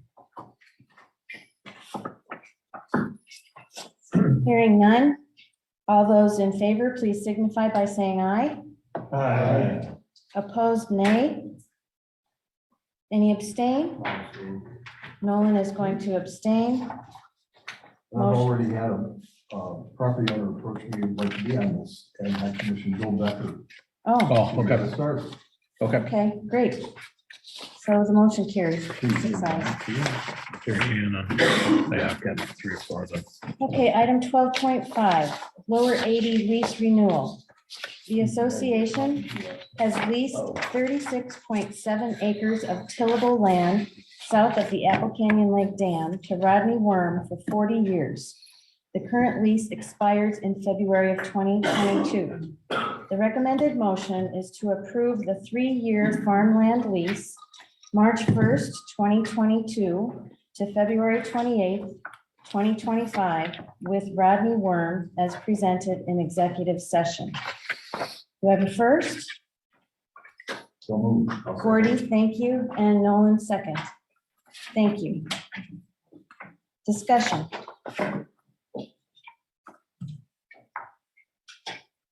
Hearing none. Yes, Henry. I was wondering whether I could impose on Paul. Bob was curious as to where the 50-foot setback from the stream came from. I believe it's in a watershed. Henry, I'm gonna have to have you use your microphone because I don't think Rhonda can hear you when you've got the mask on. It's really hard to understand people.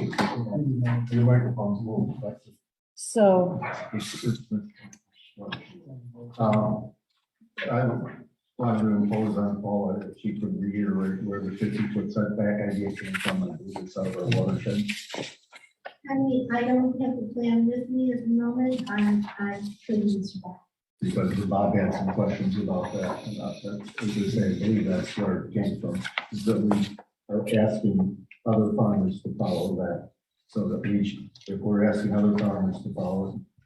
I was just asking a question academically. How do we come up with 50 feet? Is it based on science? why not 42 feet? Why not 60 feet? Actually, it probably would depend on the slope of the property, but 50 feet was taken from that. Okay.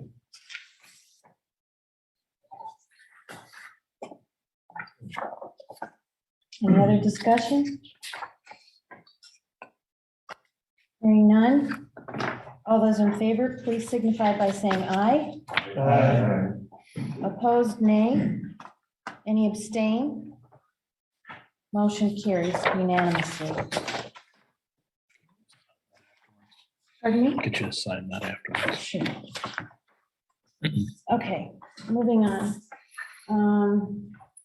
I guess now we're going to be going into open session. So if I could have a motion to suspend Robert's Rules of So Order. moved, Bob. Second?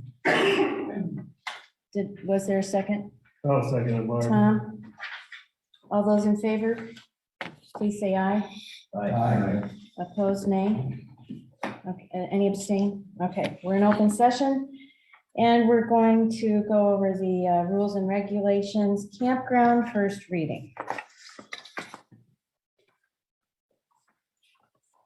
Sorry, too much paper. Staff brought a revision to section 10, campground, D, seasonal campsites to the Rules and Regulations Commission at their November 5th meeting. The recommended language prepared by staff was approved unanimously by Rules and Regulations and recommended to the Board of Directors for approval.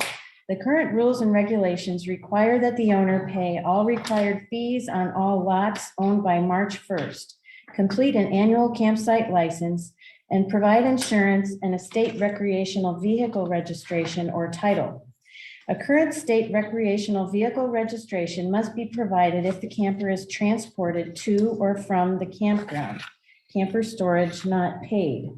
A current state recreational vehicle registration or title will be accepted if camper storage fee is paid. Owners have argued with staff that it doesn't say when camper storage is paid. We have had owners state they will pay camper storage later and only provide a title by March 1st. Sometimes the camper storage fee is eventually paid, but sometimes it is not paid, and no state recreational vehicle registration is provided. To ensure that every seasonal campsite is truly compliant with the March 1st deadline, we are asking that the camper storage fee also be due March 1st. If owners do not want to pay the camper storage March 1st, they can request it be removed from their account and provide a state recreational vehicle registration instead. There is no motion required at this meeting, so we're just having a discussion here. Well, Sean, do you want to? Yeah, this is just to clean things up. Everything else is due on March 1st, and this is one that just kind of lingers out there. So what we'd like to do is just get it with everything else as far as the deadline of March 1st. And if they provide, the proper documentation by then that they're going to leave, that's fine. If they change throughout the year, we don't have a problem with that. Or if they decide and by March 1st, they're going to pay, and they're planning on storing, but then they decide somewhere throughout the year not to, then they can, we'll obviously write a check and refund it so that, as long as we get the registration, that they can take it off property. So it's just kind of a cleanup thing on our The behalf. March 1st date just strikes me as odd because the campground's closed now. So if somebody left their camper there, November, December, January, February, March 1, I'm not going to pay the fee. He's already stored it for 5 months. This would be for the next year. It's for the next year. Yeah, Okay, yeah. That makes sense. Yeah.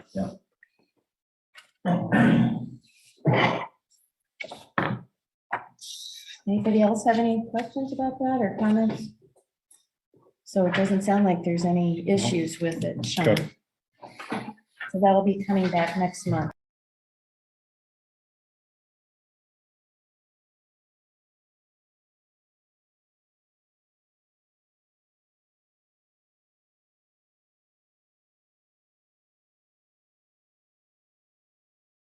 Next item, 12.7, Energy Policy Update. On July 26, 2021, Governor Pritzker signed House Bill 0644 as Public Act 102-. 0161. There are significant changes to this act that may affect how owners within the association communities approach solar energy. Legal counsel updated the current ACL energy code with the required updates. At the AECC meeting on November 6, 2021, the committee also discussed removing the option for a variance for ground solar arrays.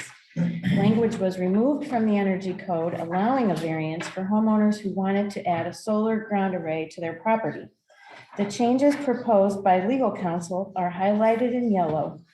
The changes to the ground array variance are highlighted in blue. So this is no motion required, just for discussion and questions. So you have in your packet there the advice from Keith Jones and also the AECC motion and the revisions to the energy policy. Can I ask a question? Yes, sure. This is Sean Cottrell, 1A82. Could I get some clarification for why the language on those ground-based solar arrays was removed? I can probably answer that because I'm the one that made the motion. Bob, are you using your microphone? Please use your microphone. Sean, this is Bob Ballinger. I can probably answer that because I'm the one that made the motion to remove the. In our rules, you have to demonstrate a hardship. And our hardship definition says that it cannot be self-created and it cannot be solely financial. So if you want to put a solar array on the ground, you are self-creating the problem. So in my opinion, you can't have a variance because you created the situation. So I asked to have that language removed. I appreciate that clarification. I do have one more follow-up question on that same subject. In reading the letter that Keith Jones from Key & Costello submitted supporting making these amendments, could we get some clarification on the last paragraph of his email? It reads as follows. Also, it is not clear to me if this energy policy amendment has been recorded. Has the current amendment to the declarations that this energy policy is being passed as, was that current version that we're using, has that been recorded by the county? It wasn't recorded because at the time we were going to vote on the declaration and we didn't know what the length of that would be. So once this gets approved, we will record it, this version. Okay. Yeah, because I noticed that none of that was included in like the language around the failed vote on the declarations. But I'd also just, I'll be giving the board a heads up. I'll be sending you guys an email on this issue immediately following this meeting. Thank you. Okay, thank you. Any other questions or discussion on the energy policy? Yes, Joe. So this is Joe here, 98227. So as I understand it now, we're not preventing rooftop solar arrays, which the law says we have to allow. The law does not say that we have to allow ground arrays. Ground arrays have been used recently because the roofs were too small to allow the complete coverage allowed by Joe Carroll Energy. So what'll happen now, as I understand it, will be, you can still put it up on your roof, but if you can't max out your allowable, that's just the way it's gonna be. And so there's no possibility even of applying for a variance anymore. And it's also going, that language will then also come out of the building code as well. Yeah, good point, Joe. Thank you. Anyone else? Yes, Marge. Attached to this 121 solar energy from the building code. However, you're not showing on here in point B, the deletion of unless ground mounting in the same law as the dwelling is approved as a variance in writing. Isn't that what I thought the variance language was going to come out of any references to it in our governing documents, and the same thing in D. if permitted by variance. I thought we were getting rid of any variances related to solar panel Where- installations. You lost me where you're at, In Marge. the energy code, like, or the building code. Energy. It was printed on the back of. Do you want to take it, Joe? Joe, you want to answer this? This was not addressed at the ACC meeting when we were going through all the paperwork and we were looking for variances. We didn't see this, and then so this will be on the agenda for December 4 to remove item B and in 121 in its entirety. She said B also. Make references to their. Right, right. So those are supposed to come out. So much for that, thank you.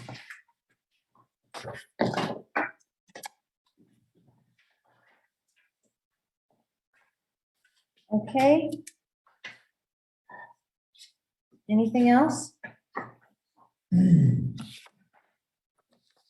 Okay, that takes care of that item. Next thing is employee handbook.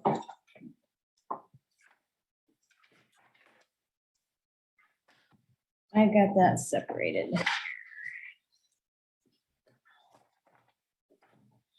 ACL staff, as well as the employee handbook book ad hoc commission, have reviewed and updated the employee handbook.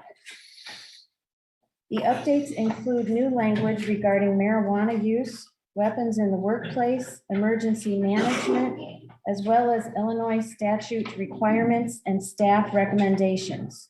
The acceptable use policy has also been updated by the board policy ad hoc commission with grammar changes and a change due to operations. So you have in front of you the employee handbook, and would like to go through any questions, comments. My first one, Sean, would be in the mission statement is the old mission statement. The board has adopted a new mission statement with the words "as a fiduciary" in the first sentence after responsible manner as a fiduciary. Okay, So thank you. that needs to be updated.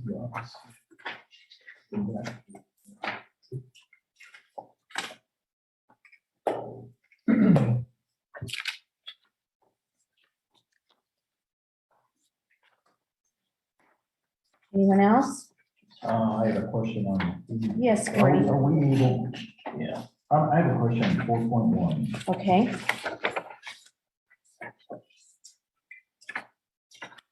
Age discrimination. Yes. When we look at that in comparisons to equal opportunity employment, the opportunity, equal employment opportunity, we really fell out very well up there as far as advocates for employment. Without race, color, religion, national origin, gender, age. I mean, it covers everything, but we don't really take that same sentence down to wage discrimination, should we? Or are we allowing the last bullet point on 4.1 to cover that? It's a question. I would say that the last bullet point would cover that. And this came from legalese. But if you want me to spell it out more, I can do that. It was just a question, that's all. If we're comfortable that the last bullet point will cover that, I'm comfortable too, so.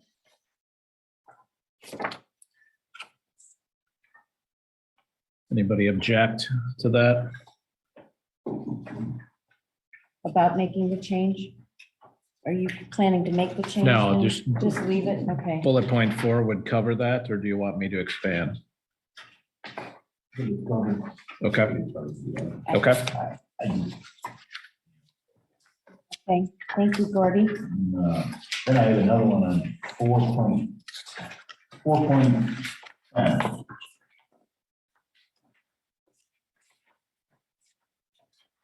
4.10, it would be the second page at 4.10. Safety and health, okay. We're talking about weapons and workplace, in specifics. And that goes over to the next page where we talk about a license holder may also transport a firearm around the immediate area of a vehicle if the gun is unloaded and the purpose is to store or retrieve it from the trunk.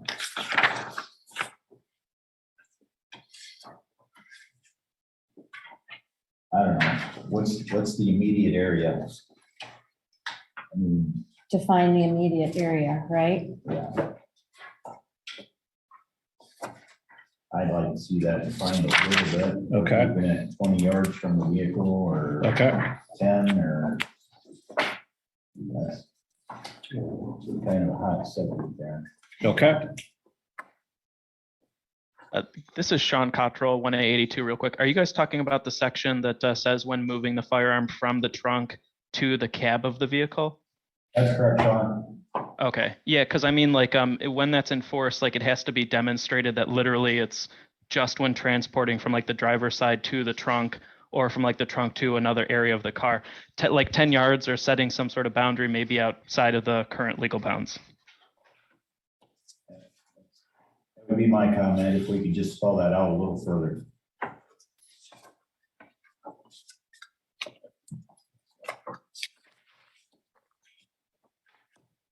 Anyone else? Sean, I have one more. Okay.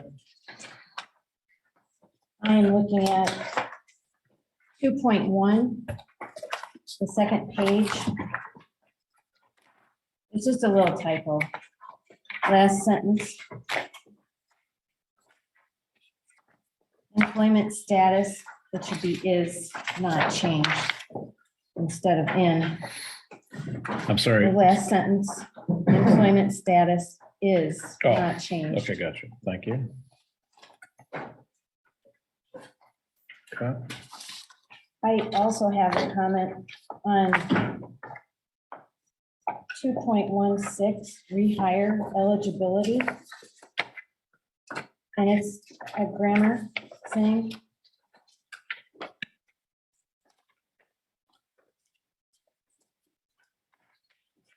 It's the third sentence. Former employees. Former employees in good standing are still required to submit to ACL POA's regular hiring process. I didn't know. I just thought maybe complete or conform might work better. Okay. It's not.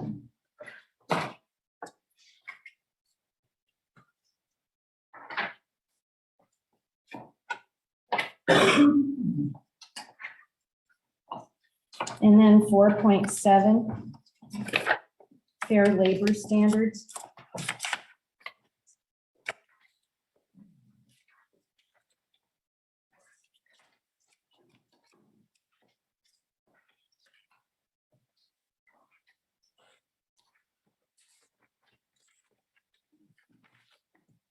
Just federal should be Gotcha. capitalized. Okay.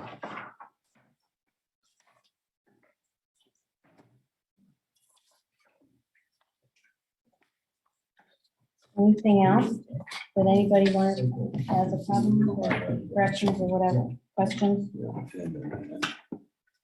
Oh. Yes, so. That's the one they get rid of that. Thanks. Okay, Perfect. we'll see that again next month too.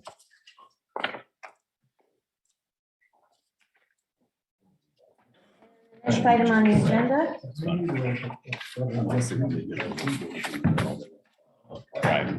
are you guys ready to move on to the next item? Is board policy, you guys ready to move on? To board policy 6,000, first reading. The Board Policy Ad Hoc Commission has been working on a new document to organize board policies. This manual sets forth the policies of the Board of Directors of the Apple Canyon Lake Property Owners Association. All policies are intended to support the mission statement of the Board of Directors. The purpose of the manual is to help the board of directors approach decisions from the perspective of its own previously established standards, values, and expectations.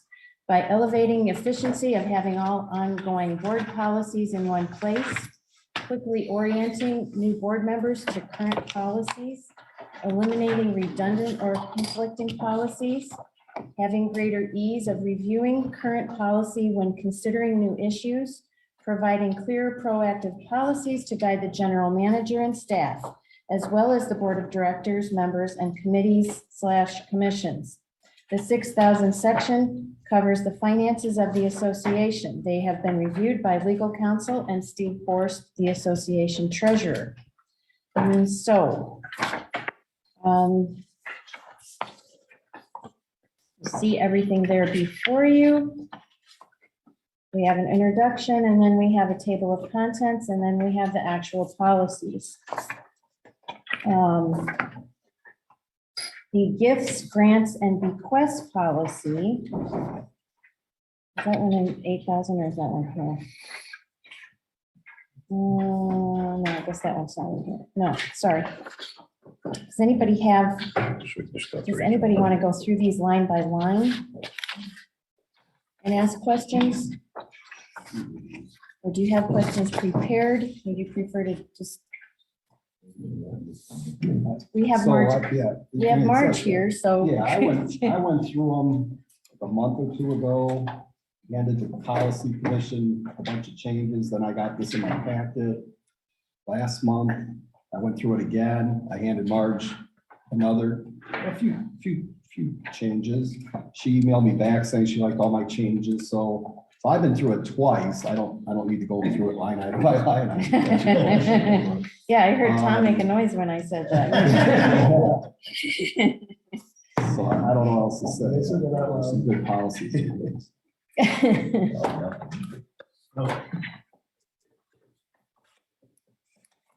Okay.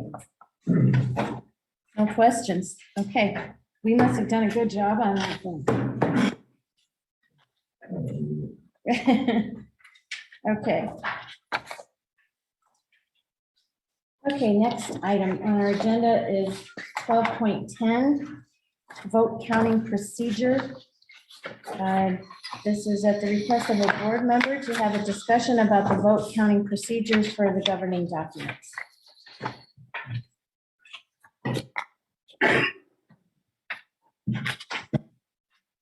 Bob, did you want to? Well, we were talking earlier today about whether the bylaws were considered passed or not. Were they voted on with the exact same procedures that later on we objected to the covenant? They were.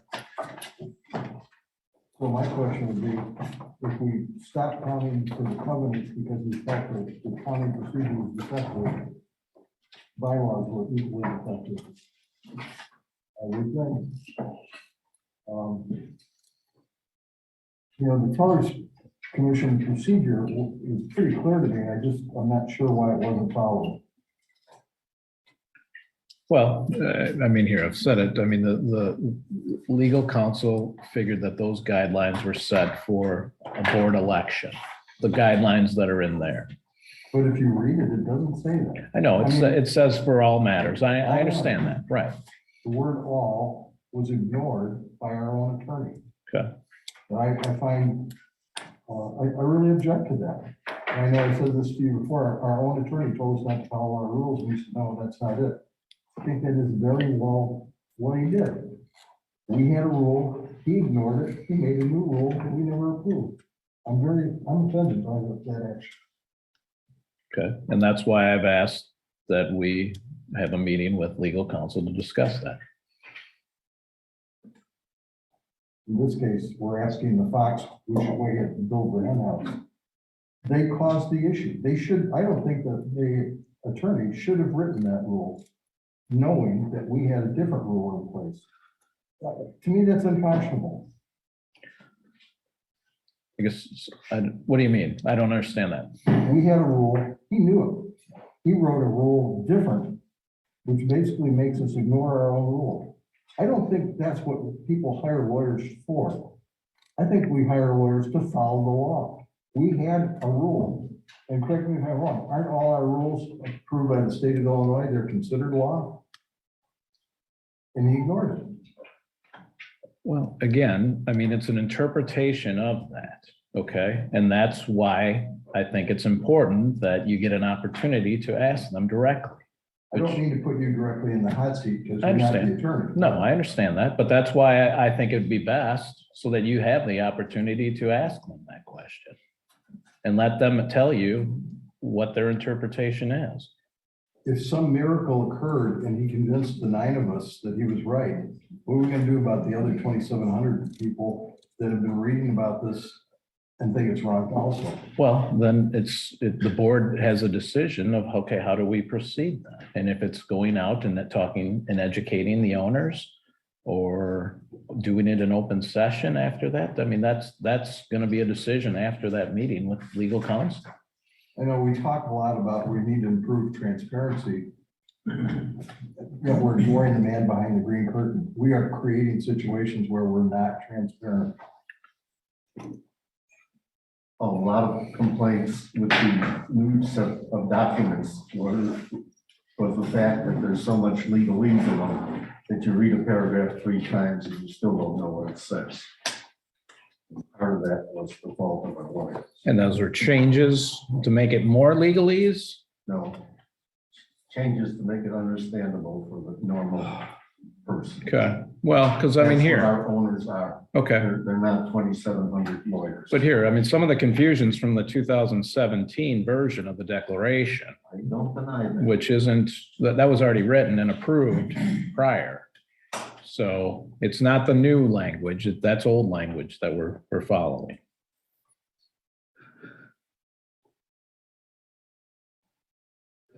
What was that, what are you talking about, Bob, that was rewritten?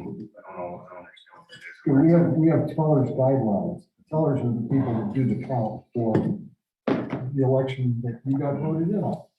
But in those guidelines, it says it's not only that election, it's for all elections during the year. So if we put something out to the owners and we want them to vote on it, the tellers commission is supposed to have secret ballots and unsealed. They open them and they count them. Our attorney, at some unknown person's direction, ignored that and wrote a whole different procedure that violates the secret ballot, doesn't have the tellers commission opening the envelopes, totally different. Where is that? That's what I'm asking. I'd like to see it. It's the teller's If you look under guidelines. Committees and look under tellers committee and look at the charge and the duties. I don't have. it in front of Okay, so me. the one that's currently out there is the new one.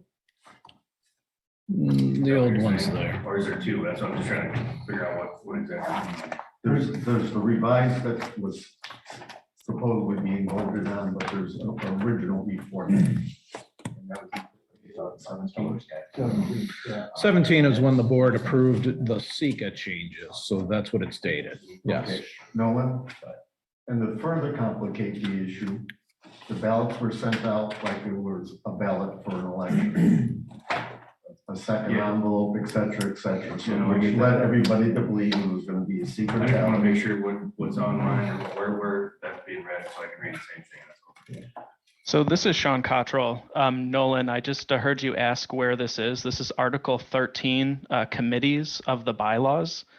I believe it is section, let me switch to this page real quick. Section 11 speaks to the tellers committee. The first line of that talks about the tellers committee guidelines, how those must be submitted no less than 2 months prior to the commencement of the annual meeting. Adopted, or the board must adopt those written committee guidelines. I made an entire video about kind of explaining sort of the nuances with the tellers committee, but that's also where the language says the tellers commission guidelines will describe the procedures it will follow to count all valid written ballots at all votes taken during the following year, which will be submitted to the board for approval. I think that's the point that Bob was making contention with. Okay. So if that's what's out there, then where is this other document at? That was rewritten. That's what I'm confused on. I want to read this rewritten document or whatever. What rewritten document are you talking about? I thought he was referencing a document that was rewritten by an attorney or something. Attorney's document? No, the procedure for the voting for the declaration and the bylaws was discussed between the legal commission and legal There's nothing counsel. there. There's nothing in writing, no, That's my question. right. Did you, Marge? Marge talk? Sure, go ahead, Marge. Go ahead. The bylaws is also a definition there, the tellers committee that clearly states that they are responsible for counting all ballots for all elections, be it board or any issues that are before this membership. And that is the responsibility. That's in addition to what the guidelines state for the tellers committee doing the actual counting. And those guidelines are based on Robert's rules to follow for a tellers committee in counting ballots. It has all come from Robert's rules. No reason. And in more than one place in our bylaws, it states that while there is confusion in Article 7, I believe, voting procedures, and underneath it, it says the board of directors. When that was written several years ago, it was done with the changes put in that language to include not only the election of board of directors, but to include any and all issues put before this association for the members to vote. And it's in the sentences if you read it. What needs to happen is the title, I think, on Article 7 to be changed for clarification or better clarification. But the language in Article 7 is very clear that any ballot put out by this association for whatever purpose is to be counted and treated according to the rules that are printed in there for the mailings and for the tellers committee to handle them. Thank you, Marge.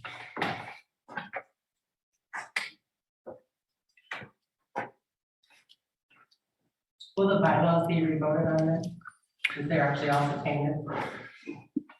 If that's what the board decides, I mean, it'll go back to legal commission who will decide what to do with those. So the board would decide if they were tainted or not, even though it's actually printed off of what a tainted ballot would Yes. be? Tellers committee was handed open ballots to count. That is a total violation of our rules. Okay. Why was that even done? Who authorized that? The way the ballots were set up for the vote on the declaration, there's a name on there and a signature on the ballot. That was done with legal counsel, Who asked legal counsel for that? the legal commission. The whole legal commission? The legal commission worked together. I mean, I'm the one that talks to legal counsel.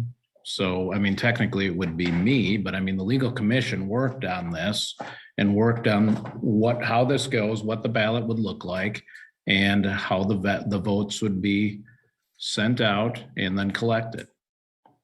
So why was it just changed to start, like, why did you come up with that you wanted to change it? Why wouldn't we just follow the government documents we already had? Because we're trying to make it as easy as possible for the owners to vote. Okay. So let's make it as easy as possible. So How long was David Ogden chair? Was he in for a year? I would have to look. I don't remember I think he said 4 when he months took or 5 over. months. Last week, I asked him, I said, did you guys ask for that opinion? He said they did not. Correct. So somebody asked for the attorney. Well, in It's here, not legal. I've been to every legal commission meeting in 6 years. And I mean, we talked about it. We went over this. Okay. So it's in the minutes if we went back. Dave missed some time. I don't know that, Jill. I don't know. I mean, He's had some health issues, so I know he missed some meetings. right. His wife passed away in the middle of it. I can't tell you if he was gone at those. I'm not sure. Also, the legal commission had couple members pass away. One. Mark, One. resign. Oh. And, yeah, so, and a great illness too. I mean, Yeah. one of our longtime members became very ill. So, there's been a lot of changes. I think Mark has a question. Yep, go ahead, Yes, Marge. Once those ballots come in, it's clear the office is supposed to double check. The GM's job is to double check to be sure that who signed the blue envelope is a legitimate voting member of the association. And that envelope is not to be opened until it goes to the tellers on the day that the count is being done, which is specified in the deadline for submitting the ballots. The membership had a deadline to get those in, both the digital ones as well as the printed ones. And the GM is to put those ballots in a secure place, unopened. And only on the day after, or for example, a board annual meeting at 1 o'clock, voting ends and the announcement is made. And the ballots can be in the hands of the tellers committee to open. First, the blue, they separate the blue from the white, and the white are piled. Nobody knows by the time they do that who belongs to the white envelope and the vote. It is a secret ballot process supported by Robert's rules. And that is the procedure we're supposed to follow. So once those ballots come in, they're designated. Once the GM or the office verifies that it's a voting member, they're supposed to be in a secure place and not brought out until the tellers committee is meeting and ready to count them. That has been the process in this association for as long as I've been around and longer. I guess that's what I was I don't asking. understand how the attorneys can decide differently when our governing documents state that very clearly. And our whole voting procedure is spelled out in the bylaws, and how those ballots are supposed to be handled when they're turned in. I was there when that language was written. It was all very specifically stated. Look at the bylaws. That's what I was asking, Sean, is why was it changed? Because it actually doesn't make the voting easier if we're talking about how they're counted, and that doesn't change anything for how anyone votes. So why was that changed, what I was wondering? Because, I mean, the ballot is easy to turn in. The counting goes for more than a set period. We had a continuous meeting so that this meeting could continue to go on until we reached the amount of votes necessary to either pass or fail. So we could have called the teller committee into account if we needed to. If we needed to, yes. And we should have. Well, I mean, why have them count every month when we knew that we didn't reach a number? Yeah, but if you know that you don't have enough votes to pass or fail, why would you bring them into just a count? Why would you obtain a vote that shouldn't have been? Okay, Okay, I think Marge had her hand up first and The then Mark. board, and as advised by Keen Costello, the board at the time, the ballots were being counted and you didn't have a number. A motion, a privileged motion could have been and should have been made at that time to adjourn to a future time. That didn't happen. There's nothing in the minutes that say the board did anything. People just pushed it forward. It's called a privileged motion to adjourn. Check Robert's rules. That is what Keith Jones was recommending. That didn't happen. And the fact that the rules for counting ballots didn't happen, it was no longer in the legal commission's hands. Once those ballots go into the office, they're in the hands of the general manager and the office to hold until the day of the deadline for turning in ballots, at which time the tellers committee gets them and they count. Okay. So. Just a minute. So it didn't have. You need to vote at the payment. Oh, yeah. And that's why we voted to stop it. Just a minute, Henry. Mark Mark wanted to say something. Thank you, Mark. It just seems like the root cause of this issue is that the votes were counted, yea or nay, and they shouldn't have been counted until the number of votes required was completed. Yes. So why were the votes opened before the voting was completed? Why did you know that? How did you know that you had so many hundreds of votes, yea or for versus nay against, before the voting was even over? And I think that's where the tainted vote thing is coming from. And I have to agree with that. And in talking to legal counsel, it was, we need to know where we stand each month, if we've reached that amount or not. And so that's why. The amount would be the total number of votes, not the total number of yes or no at this point. Is that correct? But in order to pass the declaration, you need either 2/3 of all voting members to say yes, or 1/3. Yes or no vote. No. 2/3 of all voting members need to say yes, or 1/3 need to say no. Yep, this is Sean Cottrell. That's one of those points that's currently under contention, but the fact remains that quorum was met, and everything that was the expectations that were communicated is the vote will be open until quorum was met. After the date of the first meeting, it was communicated further that quorum had not been met, and that was justification for keeping the vote open. I'm just concerned because now I'm hearing that it sounds like the vote was only kept open in order to get to a yes. So why would we only be pushing for people to get to a yes instead of getting everyone's votes? It was to get to the number that either was yes or no. It wasn't just for yes. Henry? It was illegal to open any ballot because of one simple reason. In order for that ballot to count, it had to be valid. So it had been valid on the day it was delivered to the office. But the day the ballots were open, it might have been invalid because the property had been sold and changed hands. And those are spoiled. Those would be spoiled. Mhm. But you wouldn't know what ballot was spoiled if you already opened them and counted them. Okay. So. But the envelope should not you have be to open. have a process to know. If the ballots stay together with the envelope that has the lot number on it until it's time to The open. ballot had the name and the lot number on The original envelope does not have that information on it, it. No. but then it should. Okay. And here, I mean, that's why I said, let's have the board talk to legal counsel, then the board can decide. And if it's tainted and they don't want to, then that's what they do. It's just the Okay. first step in getting to this, I think. So. Did we reach a supermajority to pass this bylaws?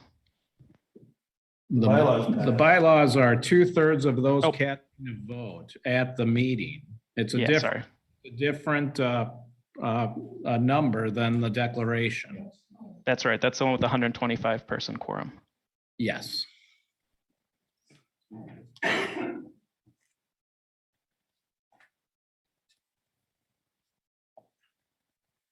Okay. So in the end, it sounds like we stopped it, which was right. We can sit here and lay blame all day long and what happened, but let's just move forward, get this straightened out. Like you said, Sean, meet with legal counsel for the board. We can discuss why Bob can ask, why we did this and ask him, and then we move forward. If we have to take the bylaws, and we take the bylaws, and then we redo that vote too. Then it goes back to legal commission, the legal commission to work on it. And the first thing, I mean, that we would look at for the declaration is, can any changes be made for SECA? Because the board can approve any changes for SECA. So that would be the first thing we do. And then depending on if the bylaws were tainted and we don't do that, then I think legal commission goes through both documents. Is there any language that we want to change? And then come up with a new time frame and new guidelines, or whatever guidelines are going to be decided for voting for that.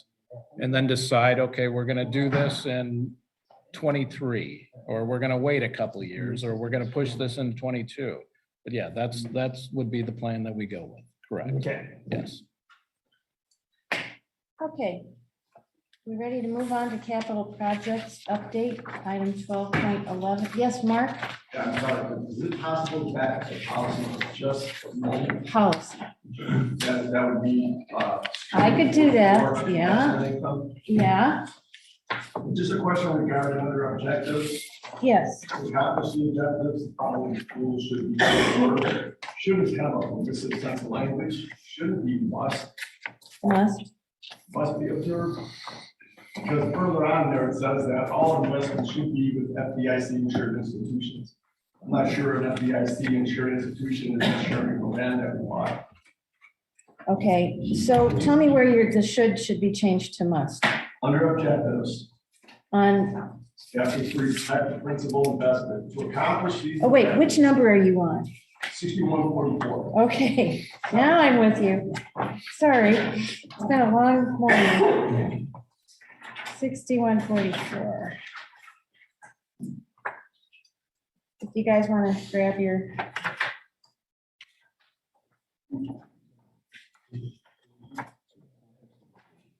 Okay. Shelby. I think Mark's saying, you're saying must? Under objectives, Mm-hmm. after 3, protecting principal investment. You all want to protect the principal. Right. To accomplish these objectives, the following rules should be observed. Should is permissive. I'm not a lawyer. I've worked with them for several decades now. So should is permissive. You want mandatory language and you want them to observe those rules. It should be must observe. Or Shall. Yeah. Read. Oh. Typically, how you see Do you guys have your,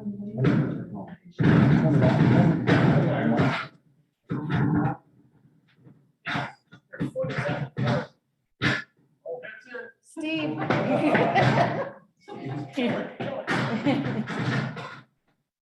Is your, That was it. I think.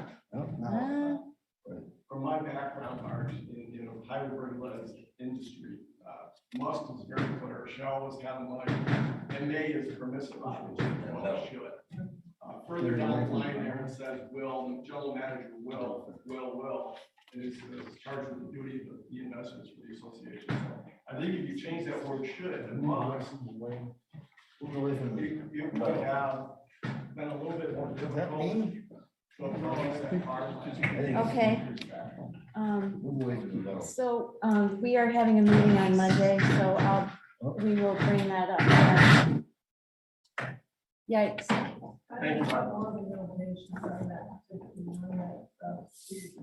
Okay. Okay. Thank you, Mark.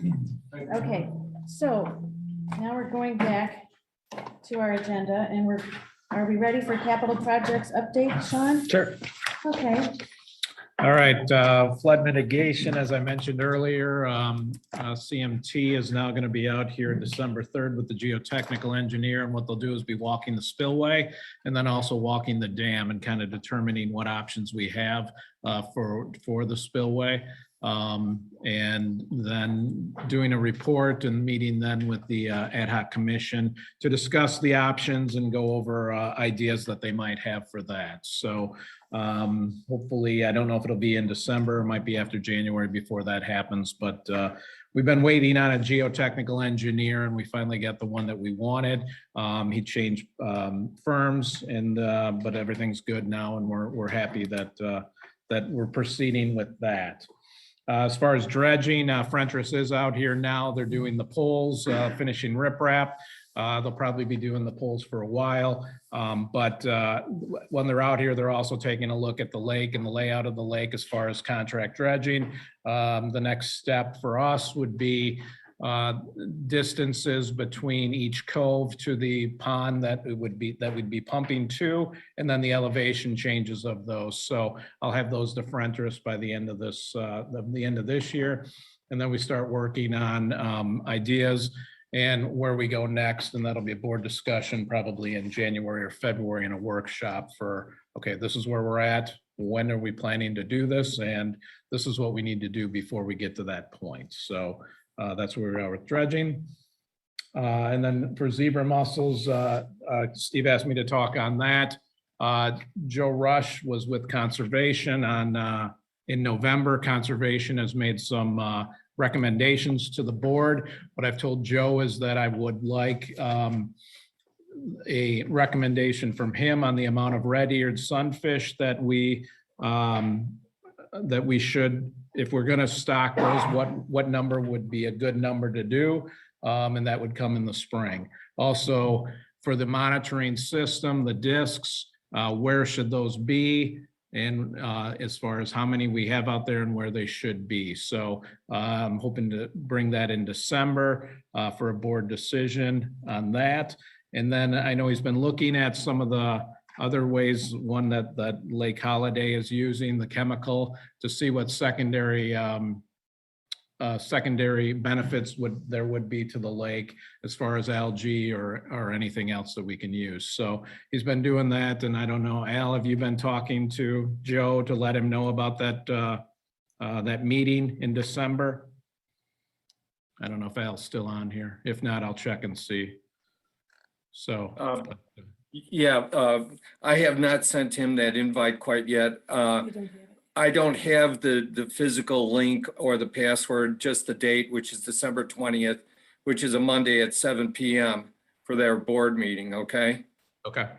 And I also will be in contact with Dr. David Hammond with information on other lakes other than Illinois lakes, Wisconsin, Michigan, and so on, that are also part of this program too. Okay, perfect. Okay. Any questions?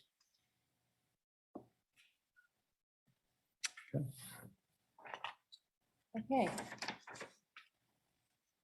So I guess, are we ready to adjourn the meeting and then? What are we gonna reinstate them? Oh, I we're move still to open. reinstate. Okay, Tom is reinstating Robert's Rules of Order. Who Gordy. did it? All in favor, please say aye. Aye. Opposed, nay. Abstain. Okay, Yeah, I can Mike's have a not here, motion so I will. to adjourn the meeting You got it. from Tom. And then we have a workshop, don't forget, can we take a 5-minute break, Paula? Is that?